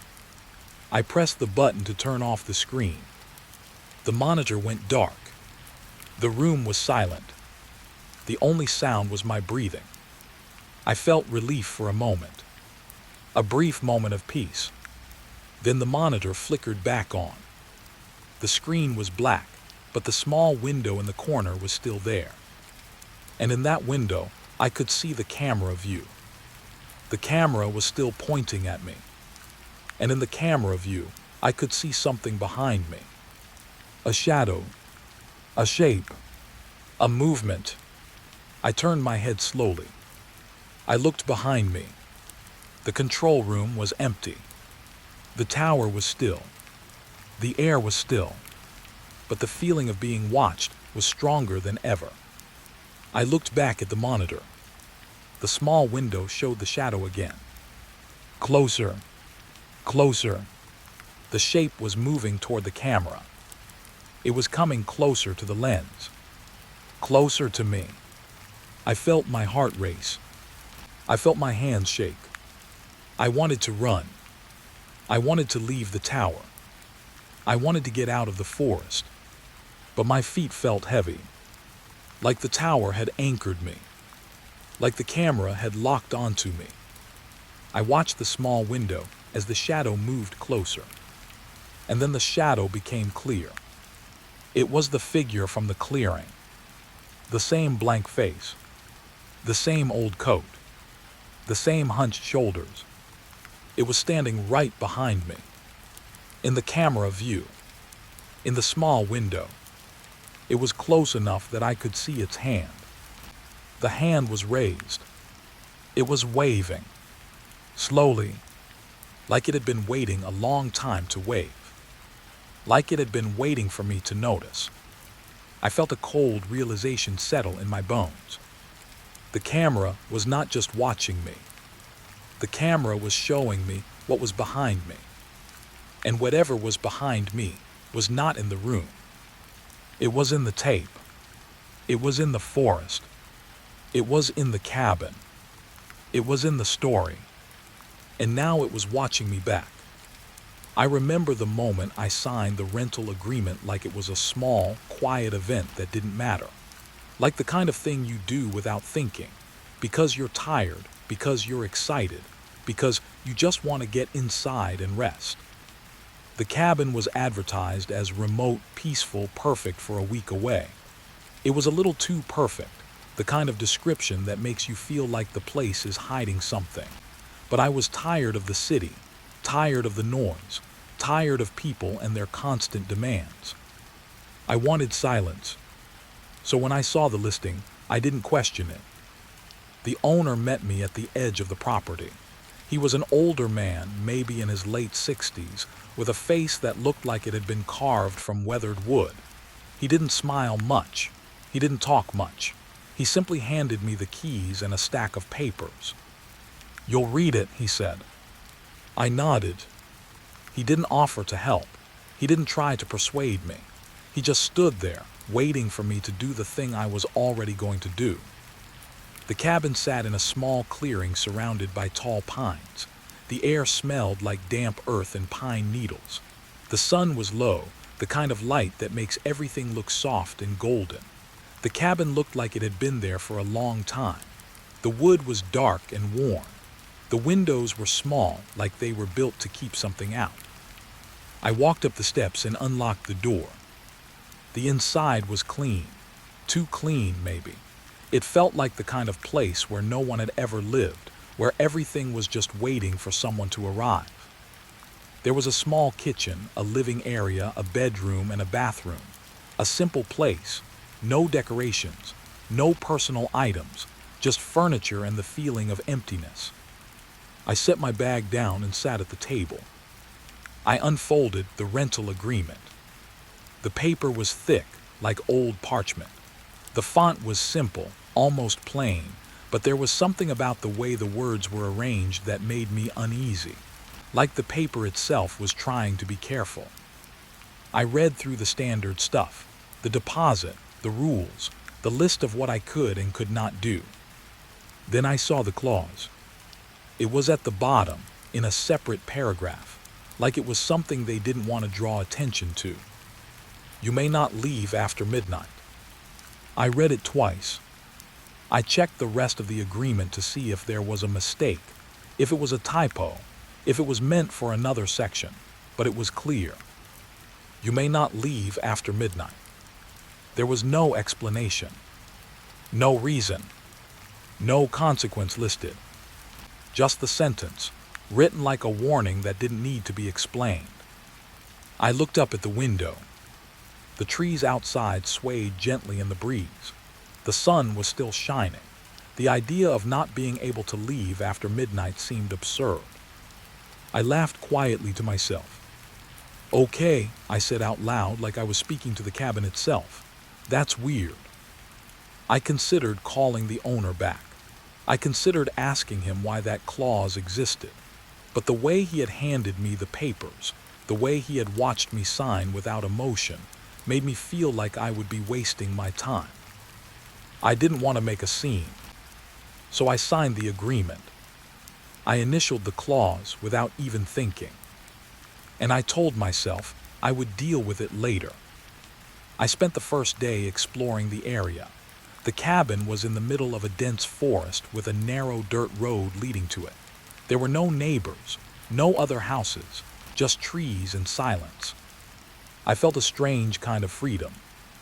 I told myself that the clause was probably just a superstition, something the owner added to scare people, to make them feel like the cabin was special, a way to make the listing stand out. It made me feel like I had found something unique. That night I sat in the living room with a cup of tea, watching the fire crackle in the small fireplace. The cabin felt warm. The wood smelled like old smoke. The shadows on the walls moved gently as the flames flickered. I kept thinking about the clause. You may not leave after midnight. I tried to shake the thought. I told myself I would leave before midnight if I wanted to go somewhere. I told myself I could always leave early in the day. I told myself I wasn't stupid. But the sentence kept returning to me, like a song you can't stop hearing. I looked at the clock on the wall. It was 11:30. I felt a sudden urge to go outside. Just for a moment. Just to breathe the cold air. I stood up and walked to the door. The key was still in my hand. I held it tightly, like it was a small piece of control. I opened the door. The night air hit me. It was cold and sharp. The forest looked different at night. The trees were darker, the shadows deeper, the silence heavier. I stepped outside and stood on the porch. I listened. There was nothing. No animals, no wind, no sound at all except for the faint crackle of the fire behind me. I looked at the sky. The stars were bright, but the darkness between them felt thick, like it was pressing in. I took a breath. And then I noticed something. The dirt road. It led away from the cabin into the forest. But it wasn't empty. There was a shape in the distance. A dark figure standing at the edge of the trees, just beyond the reach of the porch light. It was too still to be a person. Too still to be an animal. It stood there like it was waiting. I felt my heart rate increase. I told myself it was just a tree stump, a shadow, my mind playing tricks. But the shape was too defined. Too human. I stepped back inside and closed the door. I locked it. I stood there for a moment, my back against the door, trying to calm myself. I told myself I was being ridiculous. I told myself I was tired. I told myself I was alone in the woods, and my mind was trying to fill the silence with something. I went back to the table and sat down. The clock read 11:50. I watched the seconds tick by. I watched the minutes slip away. And I felt the weight of the claws pressing down on me. You may not leave after midnight. What did that mean? What would happen if I tried? Would the owner come? Would the police come? Would the cabin trap me? Would the forest swallow me? I didn't know. I didn't want to know. I told myself I would test it tomorrow. I told myself I would leave before midnight the next night. I told myself I would be fine. But the next day, the forest felt different. The trees seemed closer. The air felt heavier. The silence felt deeper. And when the sun began to set, I found myself moving slower. Like the cabin was making it harder for me to leave. Like the forest was closing in. When the clock hit 11:30 again, I felt the same urge to step outside. But this time I didn't. I stayed inside. I watched the clock. I watched the minutes. I watched the hands move closer to midnight. And as the clock ticked to 11:59, I heard a sound. A soft, slow tapping. From outside. From the porch. I held my breath. The tapping continued. Tap, tap, tap. Like someone knocking gently. Like someone waiting to be let in. I stared at the door. My hands shook. I didn't move. I didn't open the door. I didn't call out. I just stood there, listening to the tapping, feeling the claws in the agreement like a weight on my chest. You may not leave after midnight. The tapping stopped. For a moment, there was nothing. Then from the other side of the door, a voice. Soft, almost a whisper, like it was speaking from inside the wood. Are you still there? I froze. My mouth went dry. My mind went blank. I couldn't think of what to say. I couldn't think of what to do. The voice spoke again, closer this time. Don't leave. I felt my blood run cold. I looked at the clock. 12:00. The minute hand was on the 12. The hour hand was on the 12. The cabin was quiet. Too quiet. I didn't move. I didn't speak. I just stood there listening. And I realized something. The clause wasn't a rule. It was a warning. A warning I had ignored. A warning I had signed. And now I was trapped in a place that didn't want me to leave. I woke up to the sound of footsteps. Not loud footsteps. Not the kind you hear in movies, the kind that makes your heart jump and your skin prickle. These were soft, slow steps, like someone was walking on the edge of the porch just outside the door. I lay still in the dark, listening. The cabin was quiet in the way only a place like this can be quiet. The kind of quiet that feels like it has weight. The kind of quiet that makes every small sound feel like it's coming from inside your own head. The footsteps moved back and forth. Step. Pause. Step. Pause. The rhythm was deliberate, like someone was counting time. I told myself it was nothing, that it was probably an animal, that the wind was moving something loose on the porch.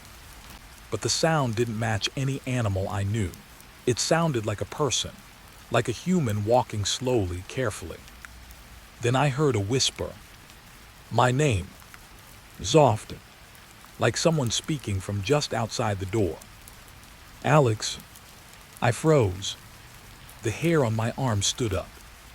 My heart started to beat faster, but I forced myself to stay still. I didn't want to move. I didn't want to show whatever was outside that I was awake. I told myself to breathe. In, out, in, out. The whisper came again, closer this time. Alex. I felt the air in the room change, like the temperature dropped by a few degrees, like the darkness got thicker. I tried to tell myself I was imagining it. I tried to tell myself that I was just tired, that the cabin was getting to me. But the whisper came again, and this time it wasn't just my name. It was a sentence. Come out. My stomach turned. I couldn't tell if the voice was male or female. It was too soft, too thin, like someone was speaking through a wall. I lay there trying to make sense of it. There were no neighbors nearby. The cabin was isolated. The nearest house was miles away. There were no roads that led to this place except the one I came in on. So why was someone outside? Why was someone whispering my name? I wanted to get up. I wanted to open the door and look outside. I wanted to see who was there. But something stopped me. I don't know what it was. Fear, maybe. Or the feeling that opening the door would make things worse. I stayed still. The footsteps continued, packing back and forth. Step. Pause. Step. Pause. Then the whisper changed. It sounded closer, like the person was right next to the door now. And they said something that made my blood run cold. Don't leave. I swallowed hard. I remembered the clause in the rental agreement. You may not leave after midnight. I had thought it was a weird rule. I had thought it was a superstition. But now, with the whispering outside my door, it felt like something else. Like a warning. Like a promise. I lay there, staring at the dark corner of the room, waiting for the sound to stop. But it didn't. The footsteps kept packing. The whisper kept coming. My name. My name. My name. And then something else. A second voice. Faint, distant, like it was coming from deeper in the woods. Alex. The same name. But the tone was different. This one sounded tired. Like someone who had been saying my name for a long time. Like someone who was waiting. I closed my eyes. I tried to tell myself that I was safe inside, that the door was locked, that the cabin was solid. But the voice didn't care about locks. It didn't care about doors. It was outside, it was in the air, it was in the silence. I thought about the owner, the old man who had handed me the keys. I wondered if he knew about this, if he had ever heard the whispers, if he had ever listened to the footsteps. I wondered if he had ever been trapped here. I tried to remember if he had said anything else, anything that might explain it. But he hadn't. He had only handed me the papers and the keys and watched me sign. He had looked like someone who had seen too much, like someone who had learned to accept things. I listened again. The footsteps stopped. For a moment, there was only silence. I held my breath. Then the whisper returned. This time, it was right outside the door. So close I could almost feel it through the wood. Alex. I didn't move. I didn't speak. I just listened. The voice sounded different now. It sounded like someone who was trying to be gentle. Like someone who didn't want to scare me. Like someone who wanted me to come outside. I could feel the fear building in me, but it wasn't the kind of fear that makes you run. It was the kind of fear that makes you want to stay still and hope it goes away. The whisper continued. "Come out." I heard something else then. A soft, slow scratching. Like nails on wood. Like someone trying to get my attention. The sound moved along the door, from the top to the bottom. Scratching. Scratching. Scratching. I could feel my heart pounding in my chest. I told myself to stay calm. I told myself to breathe. I told myself that it was probably just a branch. But the scratching was too deliberate. Too human. I stood up slowly, my legs shaking. I walked to the door. My hand hovered over the lock. I wanted to open it. I wanted to see who was outside. But the whispering stopped. The footsteps stopped. The scratching stopped. For a moment, there was nothing. Just the quiet. Just the darkness. Just the feeling that something was watching me. I stood there, my hand still on the lock, and I realized something. The voice wasn't outside the cabin.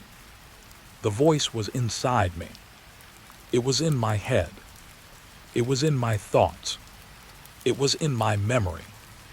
It was in the place where my fear lived.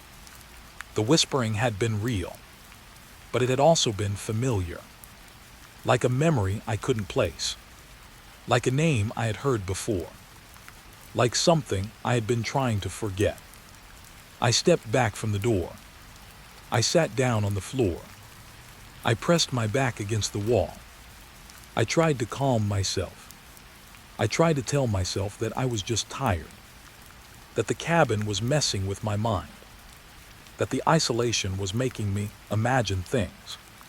But the whispering had sounded too real. The footsteps had sounded too real. The scratching had sounded too real. And the name had sounded like it belonged to someone who had been here before. Someone who had been waiting. Someone who had been trapped. I stayed on the floor for a long time. I didn't sleep. I didn't move. I just listened, waiting for the sound to return, waiting for the whisper to come back, waiting for the neighbor who wasn't there. I didn't notice the second contract at first. It was the kind of thing you'd miss if you weren't looking for it. A folded piece of paper lying flat on the table, tucked under the edge of a coaster like it didn't want to be seen. The cabin had been quiet all day, too quiet, and my mind had been wandering in circles. So when I finally looked up from the window, I saw it. The paper. The way it sat there, perfectly placed, as if it had been waiting for me. I remember thinking for a moment that it was just another bill, another piece of paperwork left by the owner, maybe a reminder to pay, or a note about the keys, or some old form that got stuck in the stack. But I knew deep down that it was. It felt wrong. It felt like the cabin had moved it there. Like the cabin was trying to show me something. I walked over slowly. My footsteps sounded loud in the empty room. I could hear the wood creak under my weight, and for a second I felt like I was being watched. I picked up the paper. It was a rental agreement. The same type of contract I had signed when I first arrived. The same thick paper. The same strange official tone. The same clause. You may not leave after midnight. I flipped it over.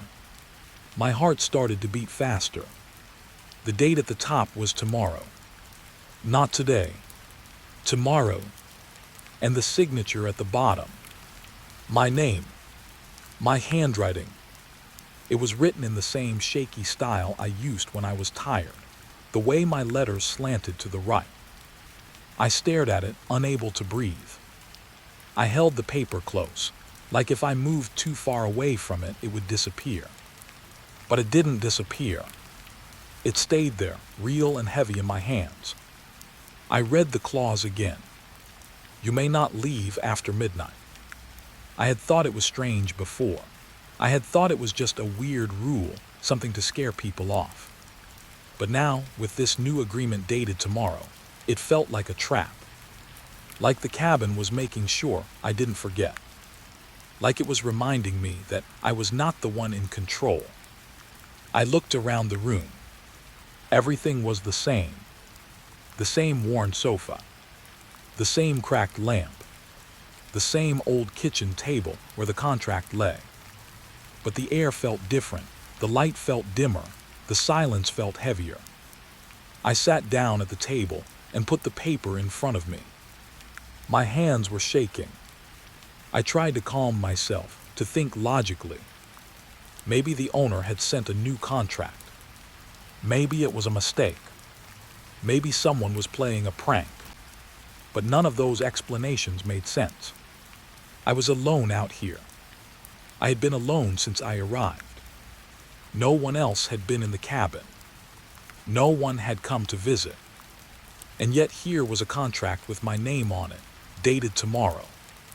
Signed by me. Like I had already agreed to something I hadn't even read yet. I stared at the signature. My eyes traced each letter. I could see the pressure marks in the ink. I could see the slight hesitation in the way the pen had moved. I could see the little loop I always put on my Y. I knew that handwriting. I knew that curve. I knew that line. It was mine, but I hadn't written it. I couldn't have. Not tomorrow. Not when tomorrow hadn't happened yet. My mind started to race. What if I was dreaming? What if I had written it and forgotten? What if the cabin was messing with my memory? I tried to remember the last time I had slept. The last time I had eaten. The last time I had done anything. But my memory felt foggy. Like someone had taken a blanket and pulled it over my thoughts. I rubbed my eyes. I looked at the contract again. There was a warning at the bottom. A line of text smaller than the rest. A warning I hadn't noticed before. The cabin never forgets. I read it twice. Then a third time. My throat went dry. I couldn't stop thinking about the words. The cabin never forgets. It sounded like a promise. Like a threat. Like something that had been said to me before, in a different way. I remembered the whispers outside my door. My name. My name. My name. The packing footsteps. The scratching. The feeling of being watched. It all came back like a wave. And then I understood something. The cabin wasn't just a place. It was a presence. It was a mind. It was a memory. And it was keeping track of me. I stood up. I walked to the window. I looked out into the woods. The trees were still. The air was still. But I felt the same feeling I had felt the first night I arrived. Like the woods were holding their breath. Like something was waiting just beyond the tree line. I turned back to the table. The contract was still there. It didn't move. It didn't change. It just sat there like it had always been there. I picked it up again and flipped through the pages. There were the usual rules, the usual responsibilities, the usual warnings about fire and water and property damage. But the clauses at the end were different. They were not about money. They were about time, about staying, about being present, about being remembered. I read one line that made my stomach twist. Your week begins the moment you sign. I stared at the signature again. The signature dated tomorrow. The week that began tomorrow. The week that was already starting. I felt a cold sweat break out on my skin. I sat down again. I put my head in my hands. I tried to think of a way out. I tried to think of a way to break the contract. To tear it up. To burn it. To destroy it. But the words "the cabin never forgets" kept repeating in my mind.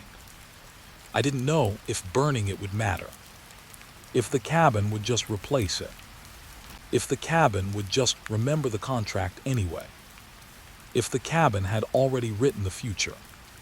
I looked at the clock on the wall. It was almost midnight.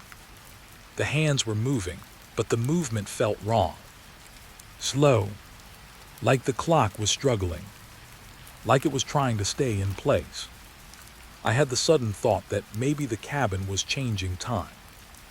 Maybe it wasn't just trapping me in a place. Maybe it was trapping me in a moment. Maybe the clause wasn't about leaving after midnight. Maybe it was about leaving at all. I stood up. I walked to the door. I checked the lock. It was secure. It was the same lock I had checked earlier. But something felt different. The door felt heavier, like it was holding itself shut, like it was resisting me. I tried to open it. The handle turned, but the door didn't move. It stayed shut. I pulled harder. I pushed. The door stayed in place. My heart started to race. I tried again. This time, I felt something on the other side. A hand. Not a human hand. Not a warm hand.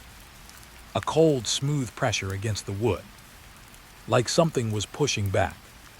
Like the cabin was keeping me inside. I stepped back. I let go of the handle. I stood in the middle of the room, shaking. I looked at the contract on the table. I looked at the clock. I looked at the window. I realized I was trapped. Not by a lock. Not by a door. By something else. By the agreement. By the cabin. By the memory of my own signature. The cabin never forgets. The cabin never forgets what I have agreed to. The cabin never forgets me. And now, I was beginning to understand the true meaning of the clause. You may not leave after midnight. Because after midnight, the cabin remembers. After midnight, the cabin makes sure you stay. After midnight, the cabin begins to collect what it wants. And I had already signed. I had already agreed. I had already become part of it. I sat back down at the table. I stared at the contract. I didn't know what to do. I didn't know how to escape. But I knew one thing. The cabin was waiting. And it had been waiting for me for a long time.